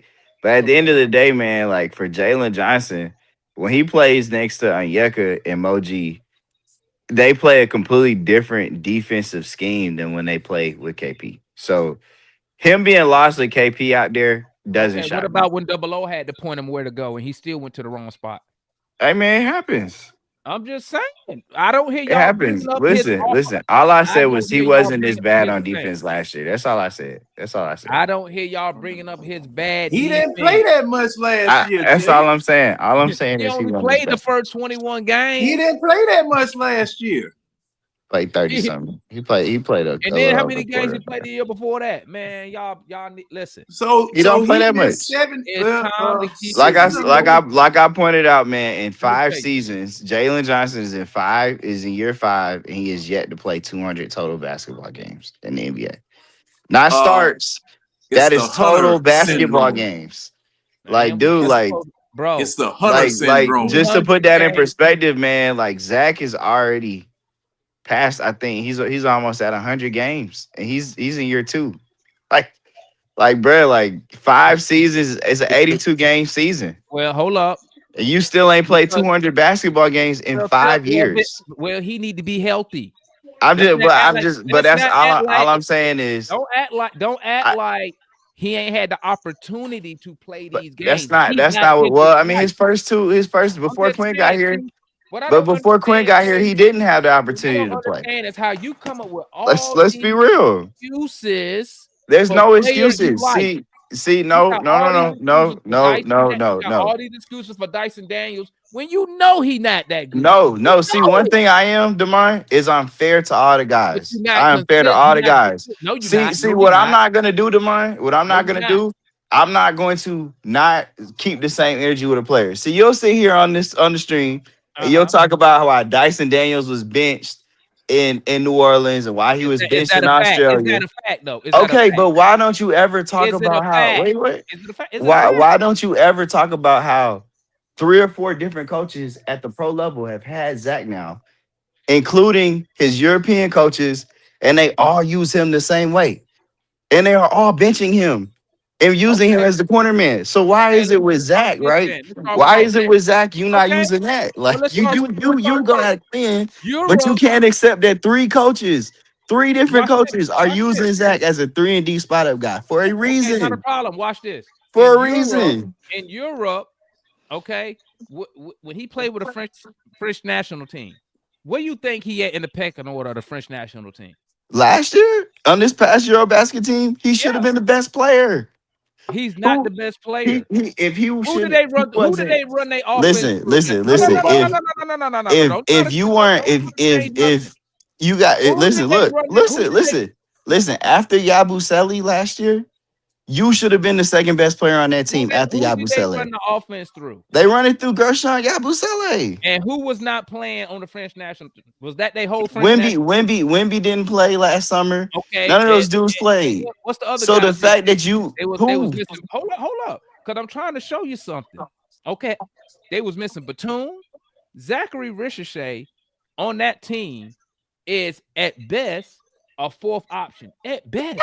Okay, so wait. So you're saying So wait. So you're saying to me, Demine, you're saying to me in a summer where they don't have Victor Wembanyama playing for them, and they don't have Nicholas Batum, and Alex Hart goes down, he still can't. Coach still don't look at him and say, "Hey, you're my best NBA player." The coach said, "I'm running my offense inside out." That's what isn't that how France played? Yes or no? Hey, Damon, that's a bad look. Did France play inside out? Like, come on, man. All these dudes didn't play. They let Bilal Koulibaly. They let Bilal Koulibaly play with the ball in his hands. Okay, so now let me ask you They bent Zach for Bilal Koulibaly. Yes, they did. They put him on So the bench. so what are we talking about? You were the starter. You got benched for Bilal Koulibaly. Why? But see, why was he benched for Bilal Koulibaly? Listen, I'm gonna give you that point, but I'm gonna tell you this: let's not act like the national team is the same as the professional leagues, because hold up. So what you're telling me is this: when America puts their team together and the number one overall pick, or whoever the last top American pick is, not starting due to or not getting as many minutes, a la like let's see, like Tyrese Halliburton. Like Jason Tatum, who was sitting on the bench in the Olympics, okay, get bullshit minutes. Does that mean something for an NBA team? No. Your national team has nothing to do with you on your NBA team, because guess what? We drafted him. So we are responsible, and as the player, for his development. And like you saw, if you was here at the beginning, when I went through all those usage and all those minutes, who the last 5 years, who's the only number one overall pick to play less than 30 minutes their rookie year? Zach. Well, I mean, Zach, but you also put up how Alex Sarr didn't play 30 minutes and Victor Wembanyama. And then what did I show you? And then what did I show you? But they had about this. They had more usage. They had like 20. Because number one, Sarr not a number one overall pick. That's right. Oh, yeah, that's true. He's number two pick. What I was showing you was this. That's fair. When you developing a player, what you notice, all their stuff goes up. So what I showed you was how Sarr went from 20-something usage and 20-some minutes a night to this year. He's number one on the Wizards in usage at almost 30%, and he playing 33 minutes a night. Then when I look at Zach, 20% usage last year, 20% usage this year, 20-some minutes this year, last year, 20. Matter of fact, he playing less minutes this year, if I'm not mistaken, than he did last year. So how do people expect number one overall type production and development when he's not getting that opportunity? Okay, the coach already told you his role. Demine. I asked this yesterday, and I have still yet to get an answer. But when you look at the guys on this roster and the roles they can do, then the roles they're playing, who role is Zach replacing? Do you want him to suddenly handle the ball like Luke Kennard? What do you mean replacing? Like who? Like what role? Like all these guys are playing when coach is making these when he's making these rotations, they're coming in to do specific things on the court. He brings he brings Luke in 9 to help the ball. He brings Vita in for Zach as a like for like spot up shooter, D kind of guy. So what role is he gonna move up to? More opportunity. You want him to be on the ball like no? Like tell me. Listen, because I've said this hundreds of times, but I'm gonna say it again. We are not your average number one overall picking team.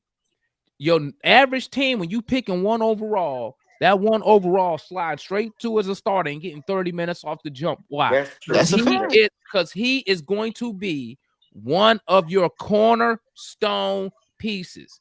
The Atlanta Hawks, Trae Young, Jalen Johnson. That's who they're looking at as pieces. That's why when you draft Ricochet, everybody has their own theory on why he played 20-some minutes. I have my own theory, But here's the deal. With Zachary Ricochet, Quinn Snyder already told you what his role is.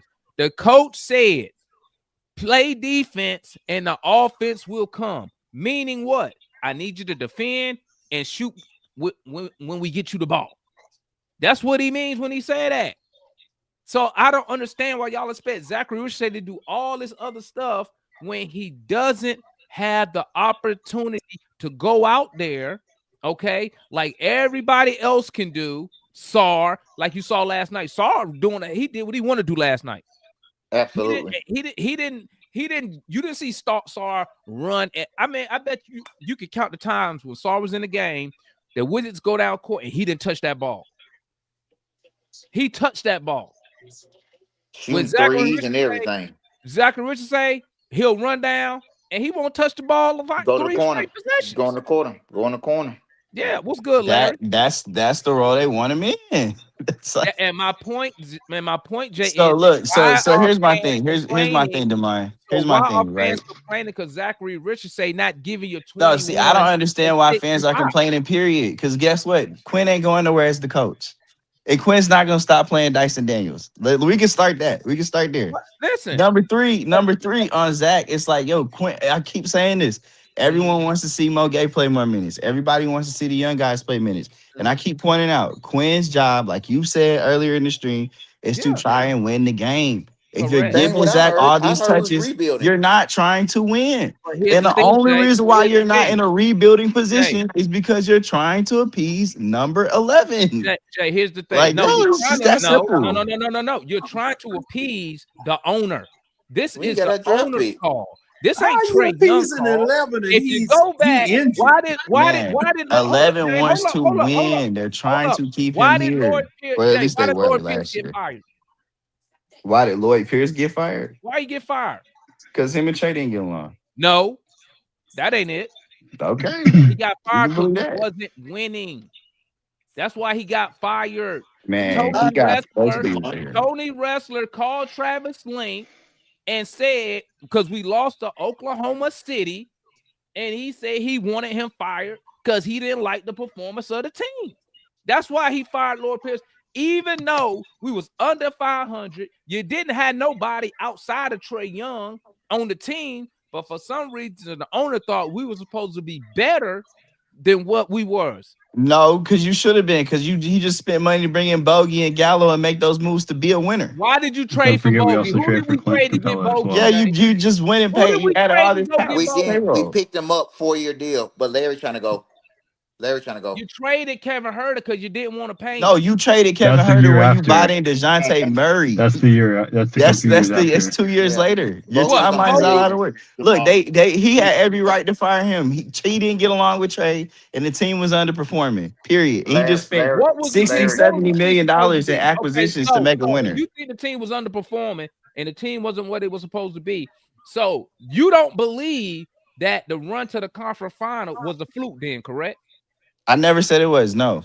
Okay, I can respect that then. I don't believe that. But they're also my reason why I always say I do that it's a myth to say the Hawks never tried to build around Trae Young or never gave him pieces, because they did. It just didn't work.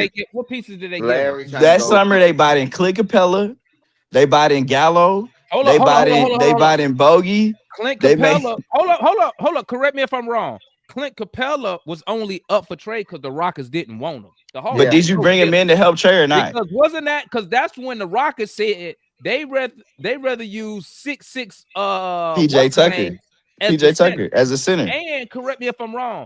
And Clint Capella was hurt. Yes, he was, but you traded for him before but the season ended 2 weeks after the deadline. So we didn't go out and say, hey, let's go get these guys. We went and got guys that was made available. No, you went out that free agent. That's something you spent big on Gallo. You spent big on Bogey. If the Hawks, here's the thing. If the Hawks was trying to win for real and build around Trae, you get those pieces in the offseason. They did. They went out and spent big on Bogey and Gallo. They spent money on Rondo. They moved. They traded up in the draft to get him a co-star and DeAndre Hunter. It just didn't work. Right? Danilo. Who? You got Clint Capella before the deadline, right? You got that year. You got Clint Capella at the deadline. That's what I'm talking about. You got Bogey. You got Gallo. You got Rondo. All those dudes in free agency. Rondo, really? But look, then you traded Rondo for. Listen, you traded Rondo for Lou Williams. Yeah. You bought in Solomon Hill. Dude, they tried. It just didn't work. It just didn't work. It just didn't work. What's up, Larry? Going on. Yeah, I want to talk about one thing, but then y'all got on that. No, go ahead. What do you want to talk about? Hey, look, man, they tried, they failed. The draft of the DeAndre Hunter and Cam Reddish basically set us back. They tried, you know what I'm saying? But that's what set us back. basically they were trying to get, you know, a 3D guy at both positions with Cam and DeAndre Hunter, and it just didn't pan out. They tried, it failed, whatever. Also, Lloyd Pierce was brought here to lose. That's why he was a develop. He was a developmental coach. No. Remember why Coach Bud left? Coach Bud left because he was like, I'm finna sell all these players off to tank this roster. Coach Bud was like, nah. You don't want to do a rebuild. Coach Bud said, I will lose, but I'm going to lose trying to win. Travis Slink was like, no, we about to lose. I'm about to trade all these people away and make some flexibility for my cap. Coach Bud said, well, let me go shop myself out there and get me in a better situation because I'm not about to tank my my coaching record just trying to get a player.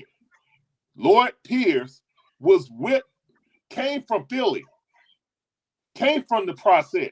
Yep. He was hired to freaking lose. And once we felt like we got our franchise, guy, and they mistakenly thought John Collins was a number 2.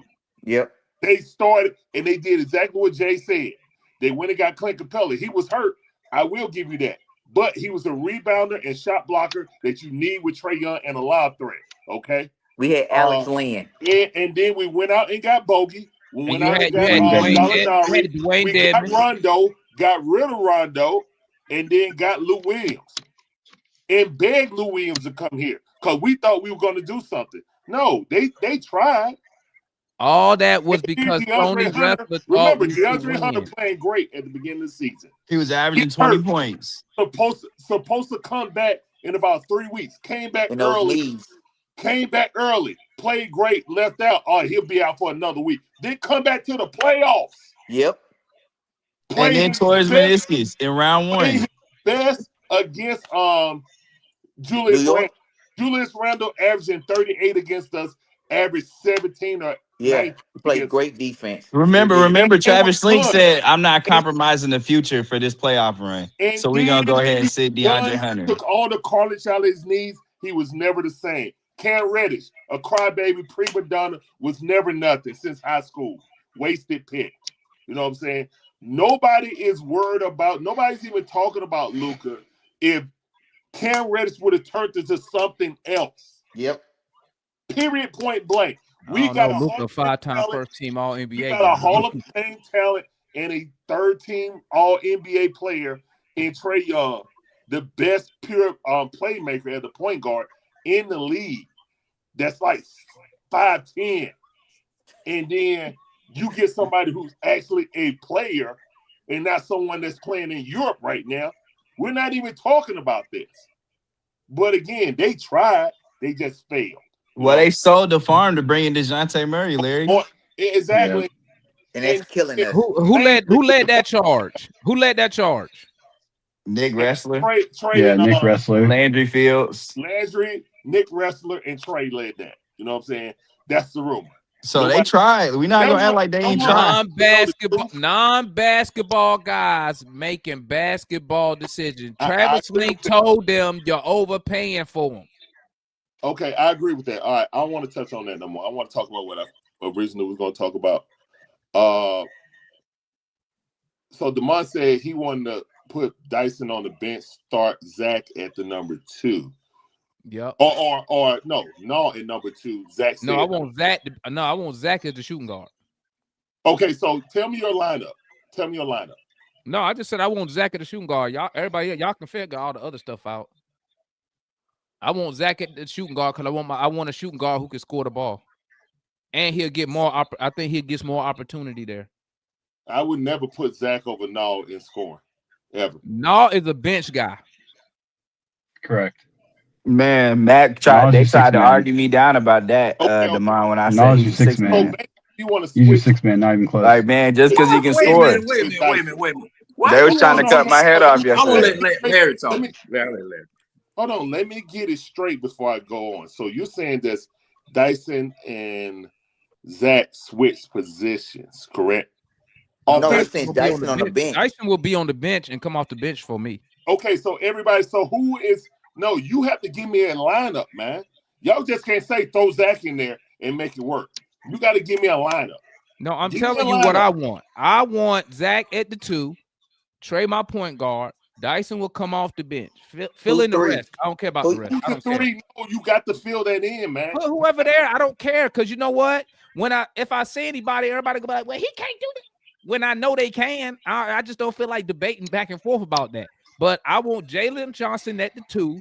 I want Zach at the 2. I want Trey as my point guard. Okay, listen. Dyson Daniels is a liability. Dyson Daniels is an investment by the Hawks. I'm not expecting a real return on Dyson Daniels, to be honest, for another 2 years. And what I'm saying, when I say that,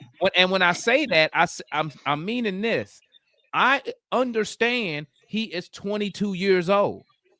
He has time to develop and fix these things.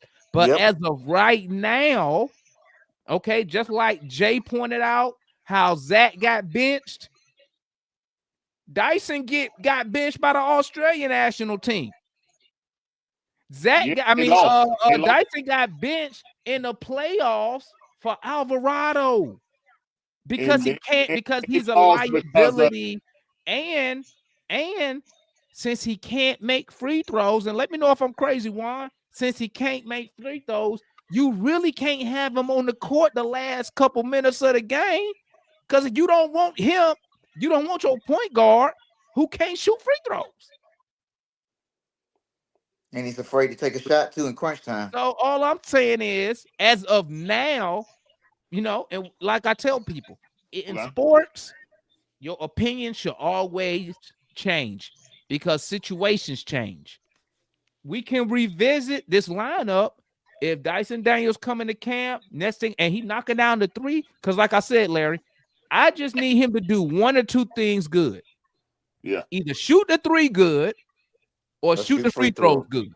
Because if he hit the free throws, if he can make the free, even if he an awful 3-point shooter, if he can make my free throws, guess what? We can have him. Hey man, get the ball, go in the lane, initiate contact. Boom, you going to the line. But he's creeped up to 64%.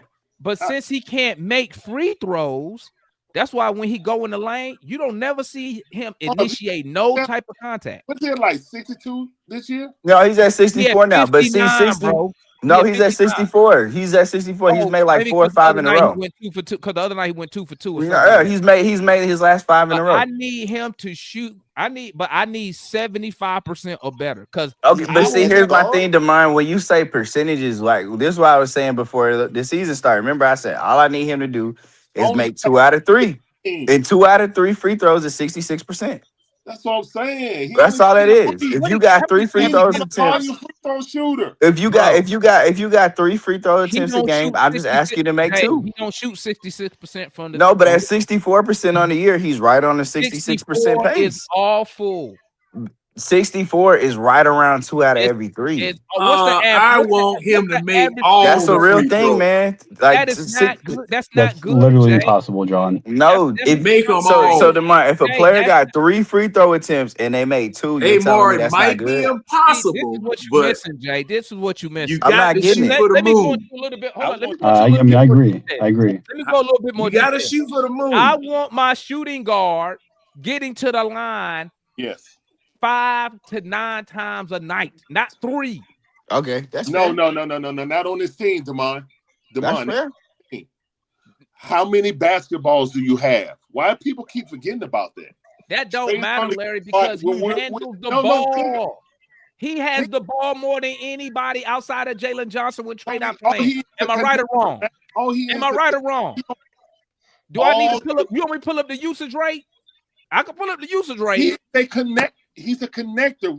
Why can't stop it with that analytics nonsense, bro? He a guy who can defend good, get you steals, can't score the ball. Let's keep it a buck. Let's keep it a buck. Well, DeMond, but my only thing on it though is how I see Dyson Daniels. Like I said, we got in this argument the other day because I said it's important that Dyson Daniels at least gets 3 3-point shots up a game.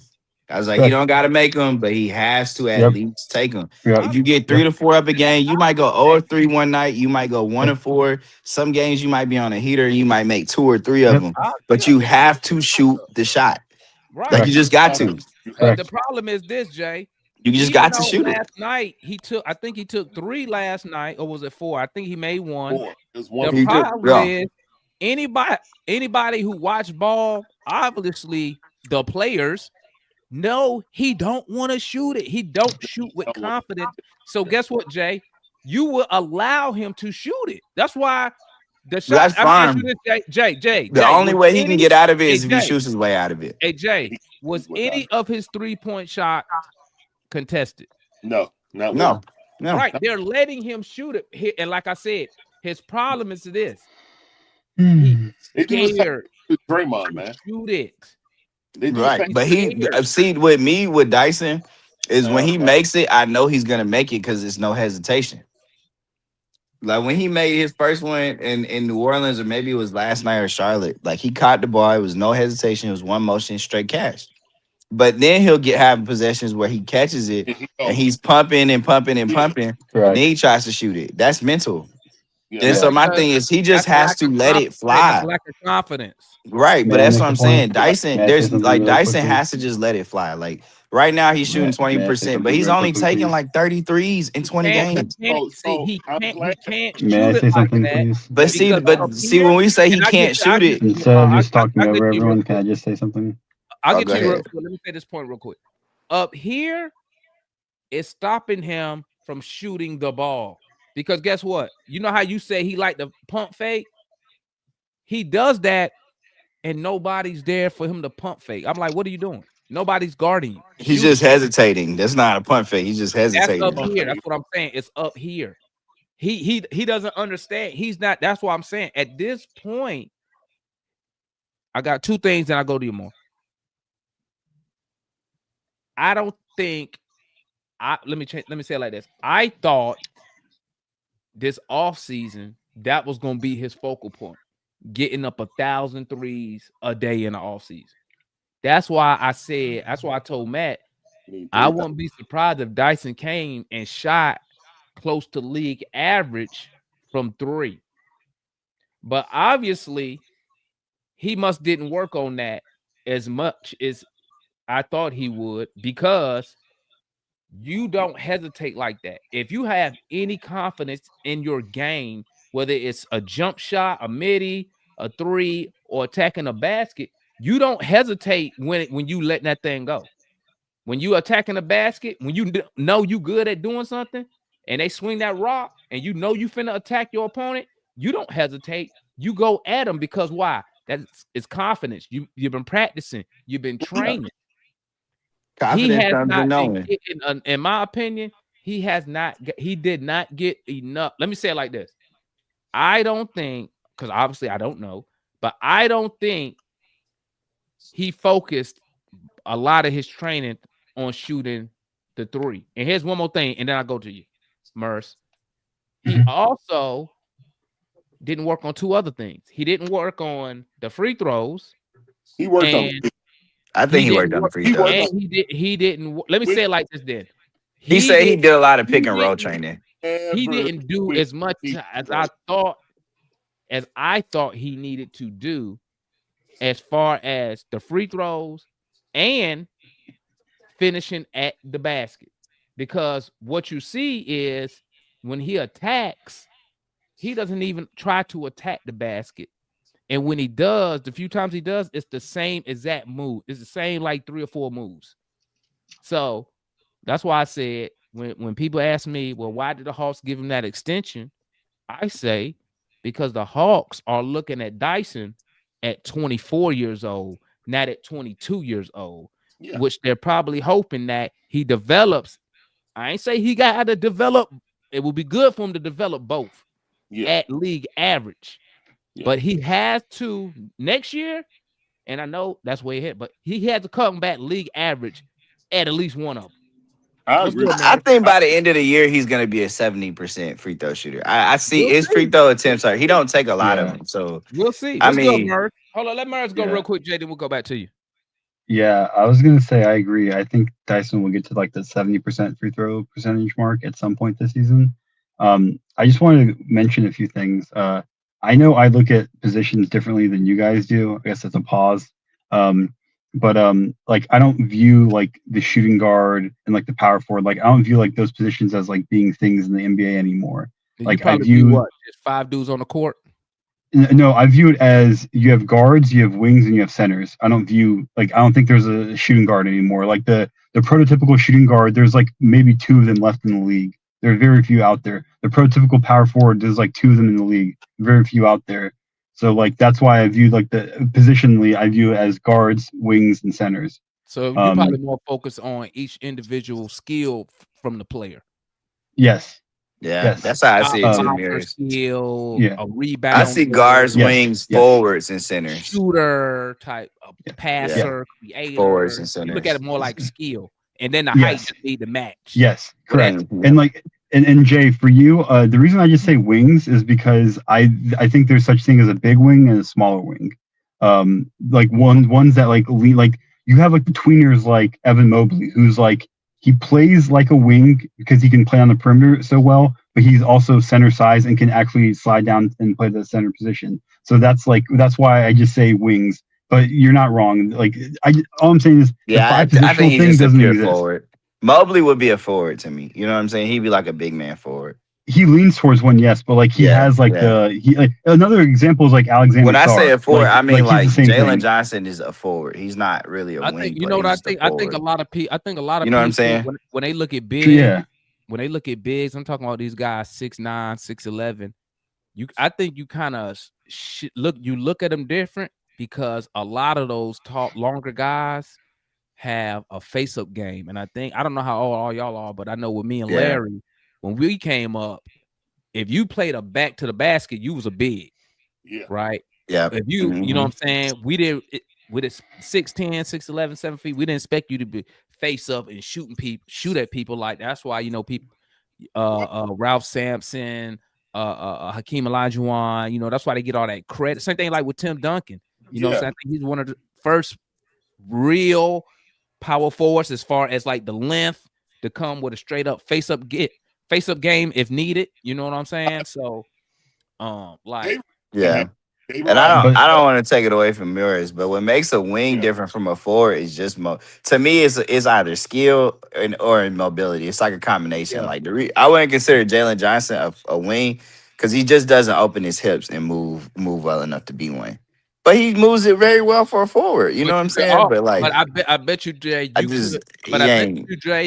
Would you classify? And then I go back to you, Murs. My bad. I ain't mean to hijack. You guys are good. Would you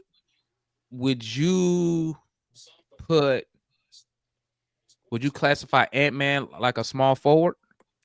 He's a wing to me. He's like a guard, like a wing. He's a guard wing to me. What they used to call him back in the day, they called him swing man. He's a swing man. Guard position. We look at that small forward position as our more athletic. Well, back in my time, they was the most athletic guys. A small forward like Dominique.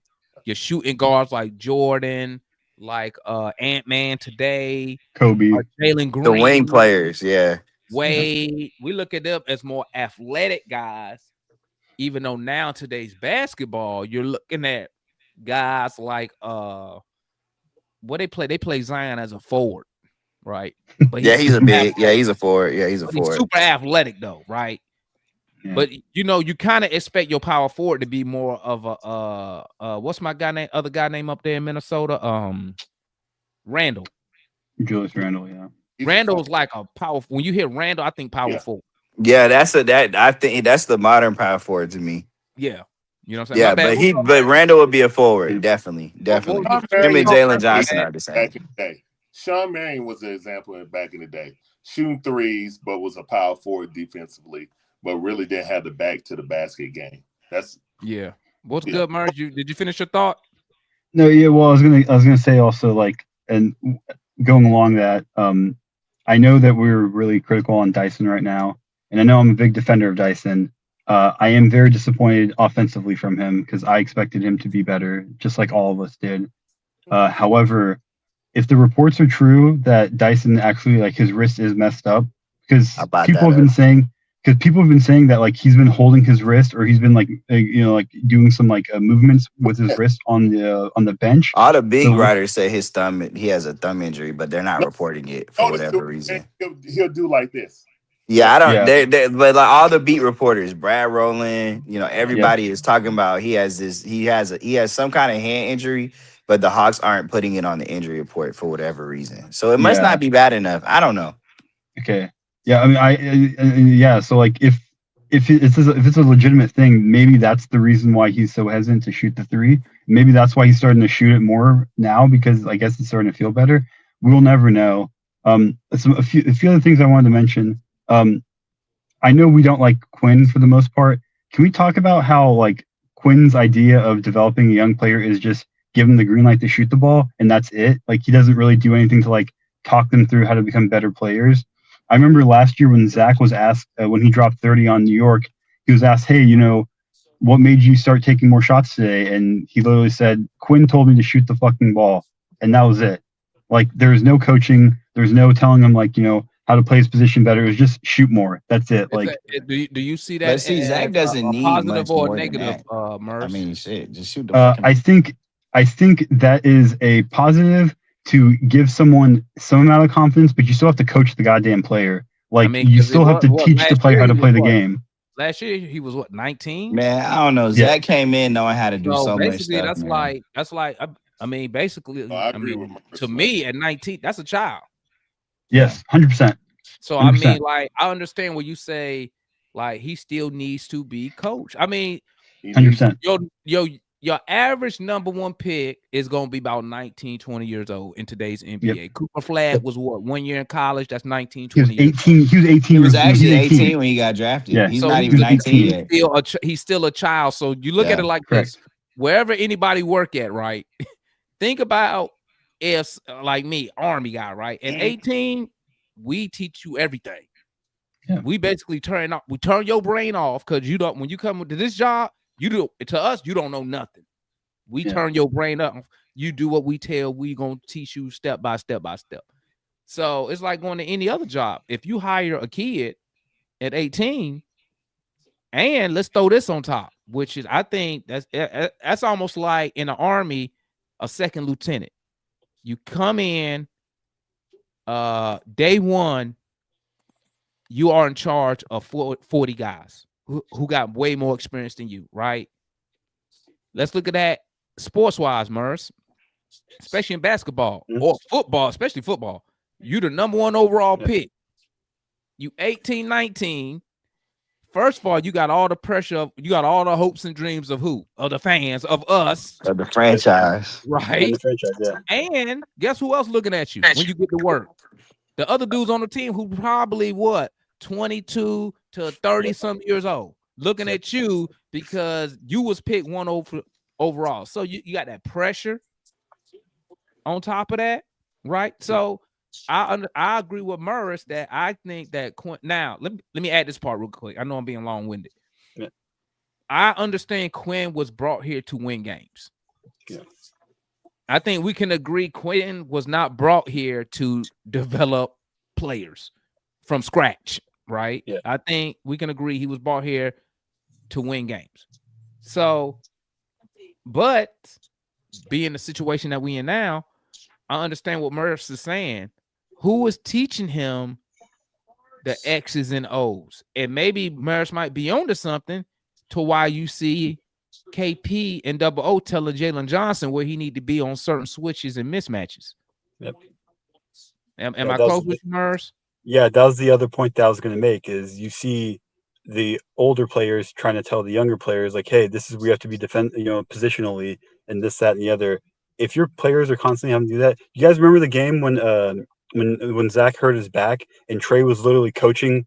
He was the one actually telling everyone where to go, like on the court when we were on offense. Like, I don't see Quinn do that. I see the guys on the floor do it, and I see the guys on the bench do it. I never see Quinn really do it.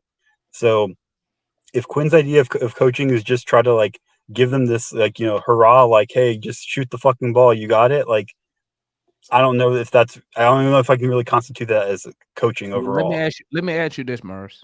What's up? Oh, did you want to say something, Larry? Oh, I agree with Murs, but we got to remember what type of offensive system we have. First of all, I don't think Quinn coaches defense at all. Yeah, I don't think he's a very good defensive coach at all. I think all his defensive accolades came from Rudy Gobert, to be honest. And if he don't have Gobert, that is the main problem. I think he wanted Donovan Clingan to be that Rudy Gobert, but he got outvoted by Landry, in my opinion. But with that being said, he does need to coach players, but we run a free flow offense. We don't run a triangle, you know what I'm saying, or something like that. That's rigid, that has counters and stuff off of what plays depending on what you do. You know what I'm saying? This is all based on, hey, pick and roll, read and react. You guys know what you should do, but you can't improvise also. So it gives you a lot of freedom. It's a free-flowing conflux that can work, you know what I'm saying? But again, I agree with Coach Bryant. It's accidental basketball. And someone like Zach, who comes from structure in the European game, needs that structure to be successful. You need to run real plays for him. You know what I'm saying? I mean, but that's the thing though, Larry. I hear y'all say that, but like Quinn has been running. They run a lot of design plays, a lot of motion-based stuff, a lot of reads. Like they do it. He's been scheming it up. He's been doing it. Here's the thing. But he does it throughout the game. It's just sometimes you just don't make shots. Zachary Richard say, man. Here's the thing. Once again, and that's why I keep saying it. Quinn is here to win games. Yeah. That's the big difference you see between Alex Sarr, right, getting tons of minutes, 1-2 games out of 17. That's the difference with Cooper Flagg getting tons of minutes. Mavericks only won 3 games because they have certain goal. Their goal is to develop Alex Sarr. That's their priority in Washington. That's why you see him number 1 in usage in Washington. Dallas, go develop Cooper Flagg because they know AD is injured and they probably gonna get rid of him. And Kyrie too. Thompson's old. They probably gonna get rid of him. Kyrie, they probably gonna get rid. They probably got one left. In the beginning of the year though, they was about to ruin him like we doing with Zach because they was trying to win. They was trying to make him a point guard. Yep. And they were spot playing him here and there. And then once AD went down and they fired Nico, they said, all right, we just gonna play. We gonna play D'Angelo Russell at point guard, and we gonna develop him. That's what. But they was about to do the same thing to Cooper Flagg. It makes me wonder how really injured is AD. But yeah, I think he has a legit calf strain. Yeah, but what I mean is he's supposed to be back this week. But I mean this, Jay, that calf strain.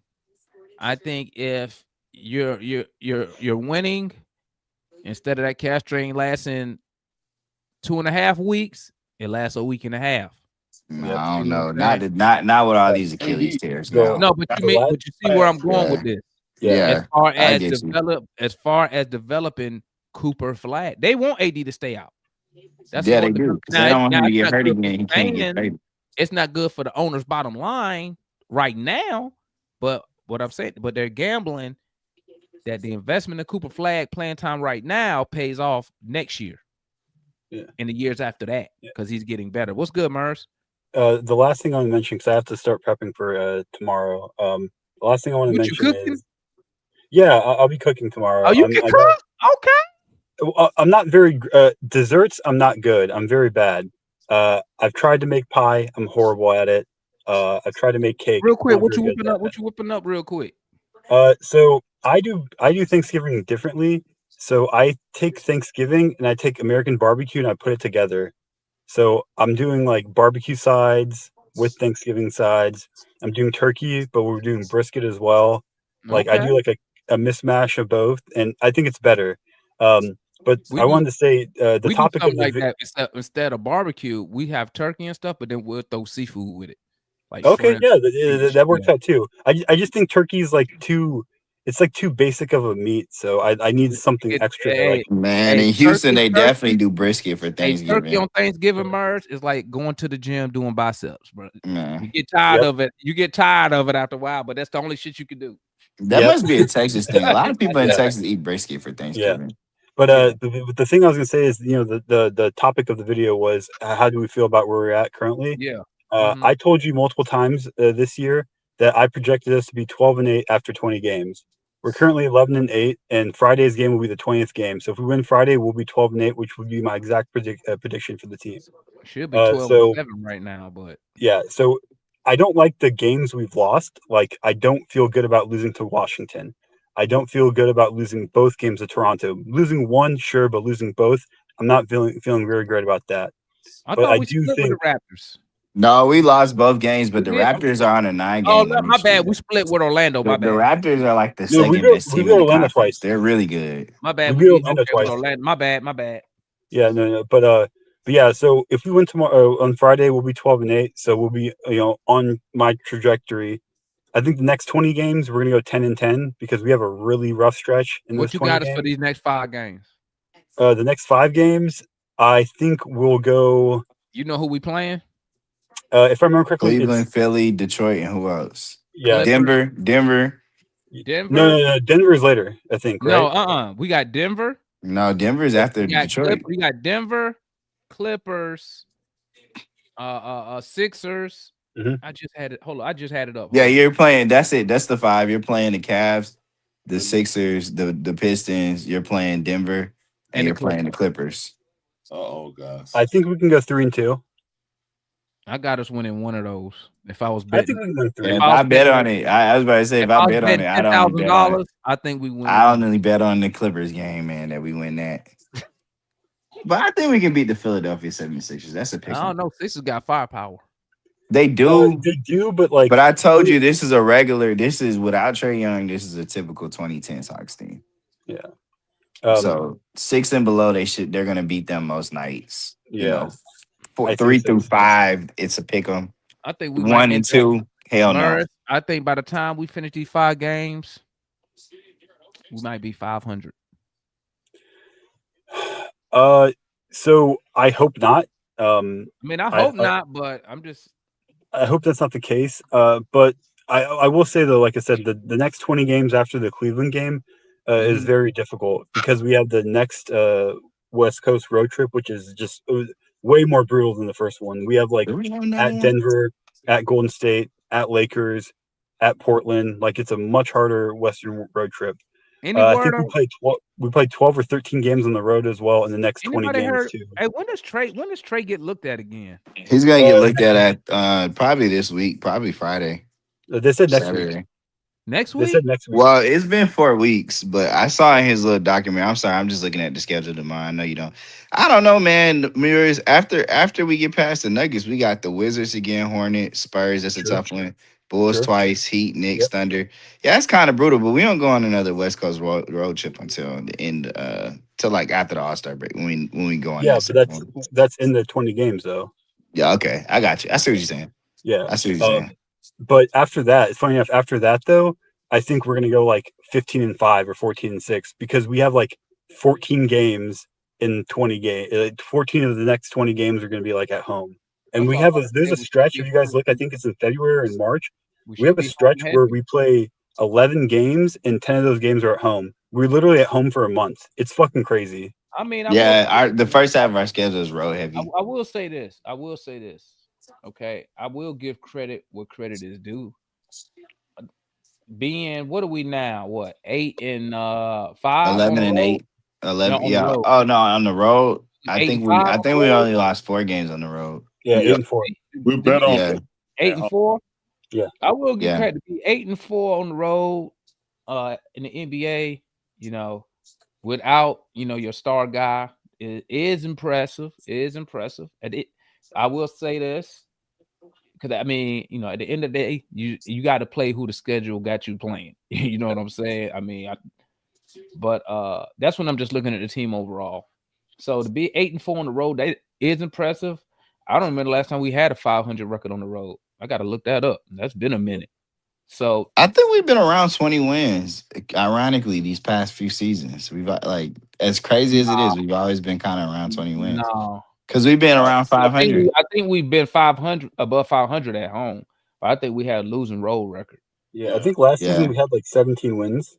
That's around 20. Yeah, that's around 20 or so.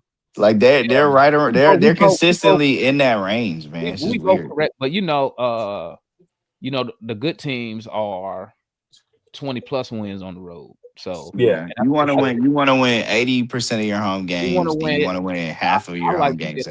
I like to see it like this: 20+ wins on the road, 30+ wins at home. That puts you at 50 wins. 50 that's 50 wins, but that's over 5. That would be 20 wins is over. Anything over 20 wins is over 500. A good team. Yeah. Well, let me change that. Elite teams are 20+ wins on the road. There you go. Yeah. In the teams, 20+ wins on the road. That's the same in every sport too, by the way, Demond. They say you want to win. We got to do something about this home record though, but that's gonna come. It's gonna come. But with that, guys, I have to head out. You guys have a great night. Happy Thanksgiving. You guys take care. You guys have a wonderful night. We in the show, man. Hey, salute to everybody who tapped in, man. Merce, Larry, Jay, Mora, John, Juan. Salute to everybody in the chat, man. We appreciate the support. Happy Thanksgiving, everyone. Happy Thanksgiving, everybody. Make sure you eat all your food, whatever you're cooking. And then have your ass to work on Friday.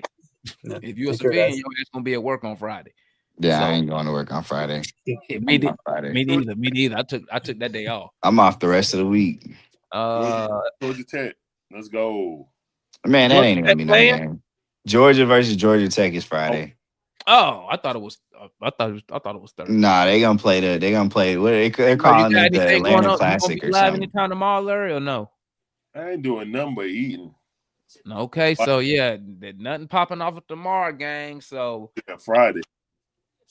I think the football games they might be pretty good. They play just before the Hawks play, I think too. I think they play at 2:30 and the Hawks play at 6.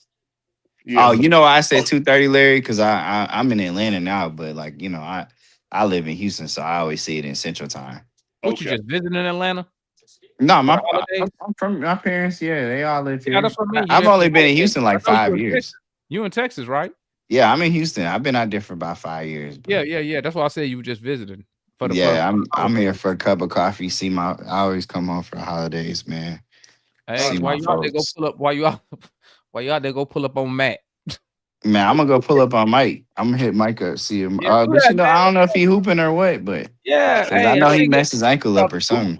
Hey, his Achilles ain't 100%. This is a good time to go attack him right now. Marion, I'm from Reading. I went to Reading, Marion. Mike went to Reading too. Hey, his Achilles not 100%, Jay. So this one you want to go call him out right now. Nah, I ain't about to do him like that. I'm gonna let my boy get healthy. I want to play people at their best.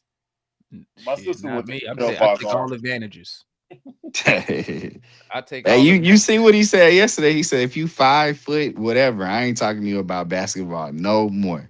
Mike was just upset. Hey man, I felt them though, man. I was high after we lost yesterday too. I'm like, dang, now I gotta go in here and defend this shit because they don't lost the damn game. Is that we got dominated from the beginning to end. They lost the game in the first 5 minutes. By the time you sat down and got comfortable, we was down 25-8. Yeah. That was like, but we lost a game. I don't know. We lost the game. We lost a couple games like that to the Wizards last year. Here's the thing that showed that we still not there yet. They got that lead down to what was that, 13? Was that 13?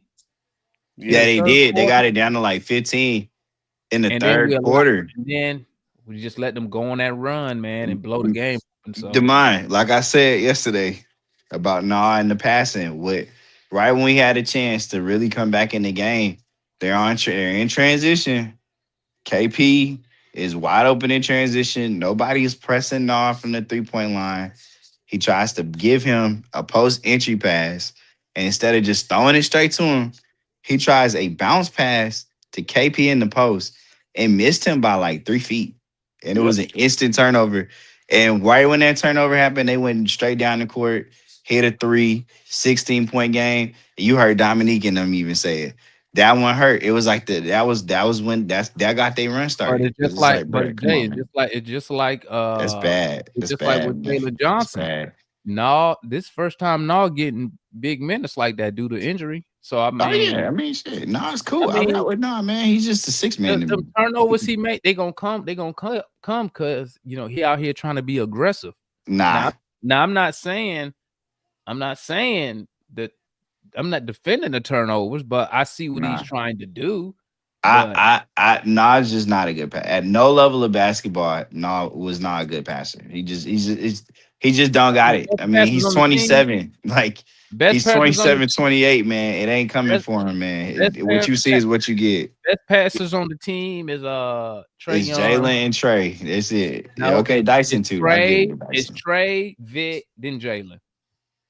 Vic a way better passer than everybody else outside Trey Young. Yeah, that's fair. Yeah. I've seen Vic, but Jalen has impressed me as a playmaker, man.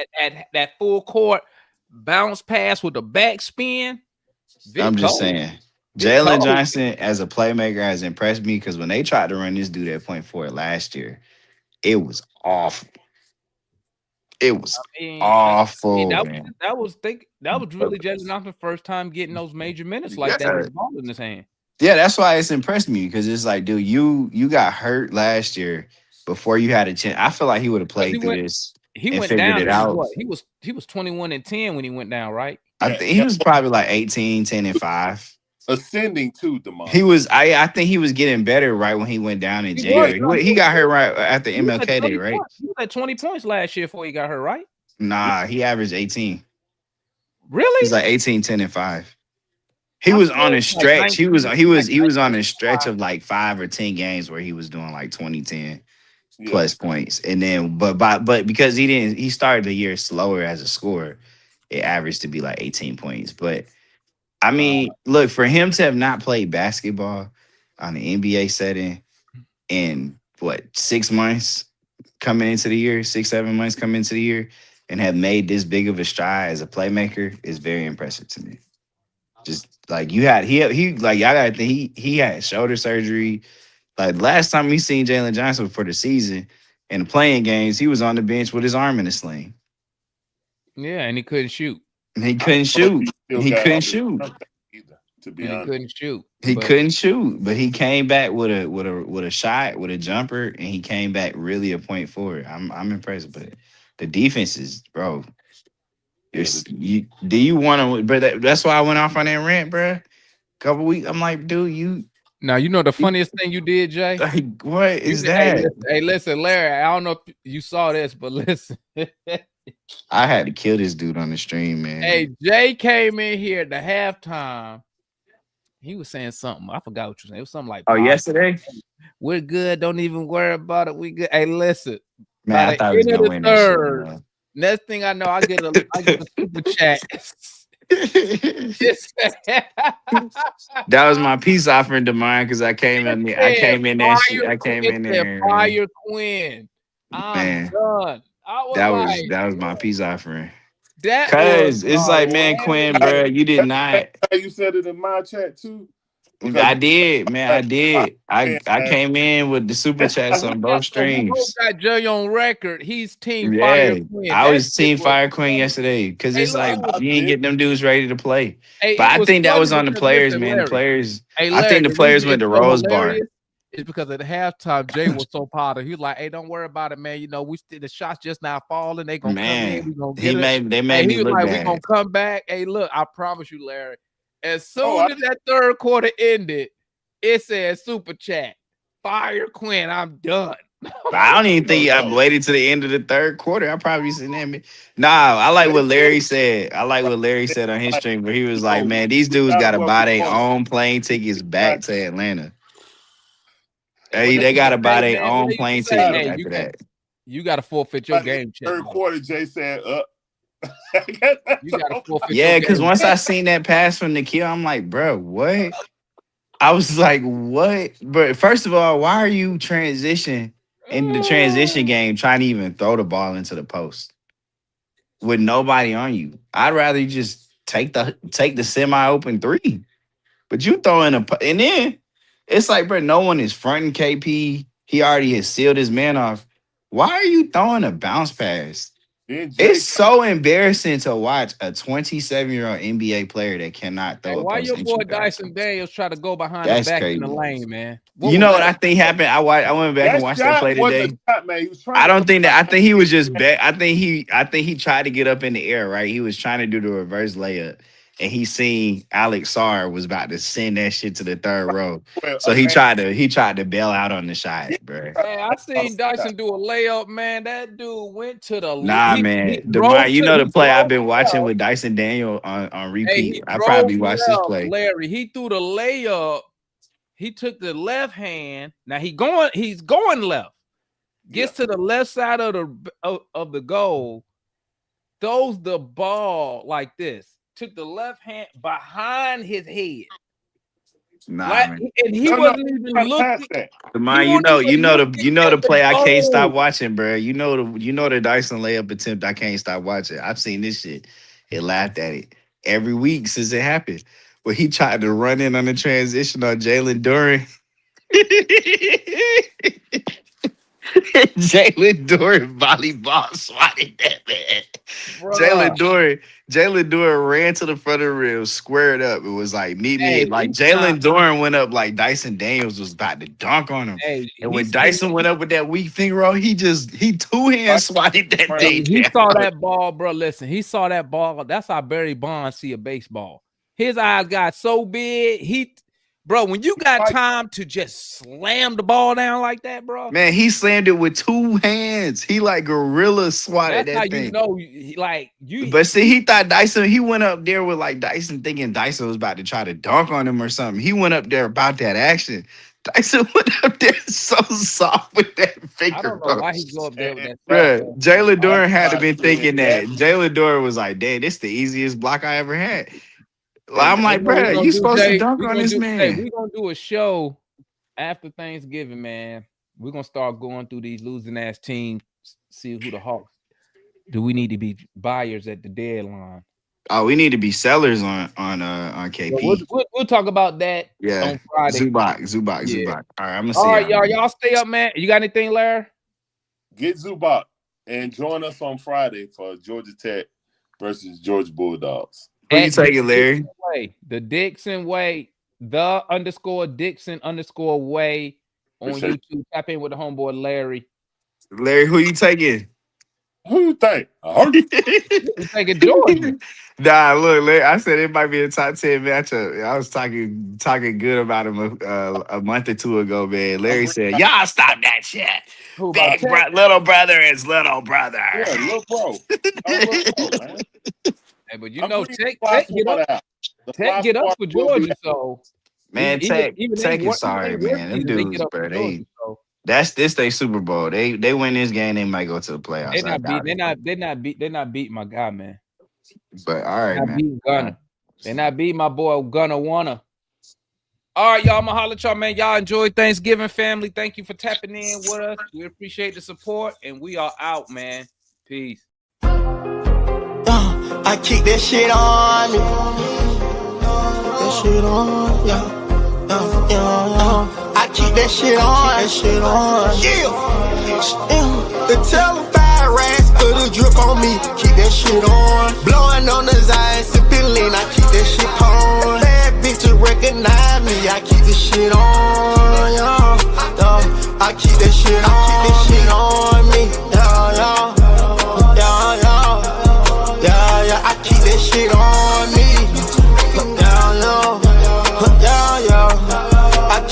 I keep that shit on.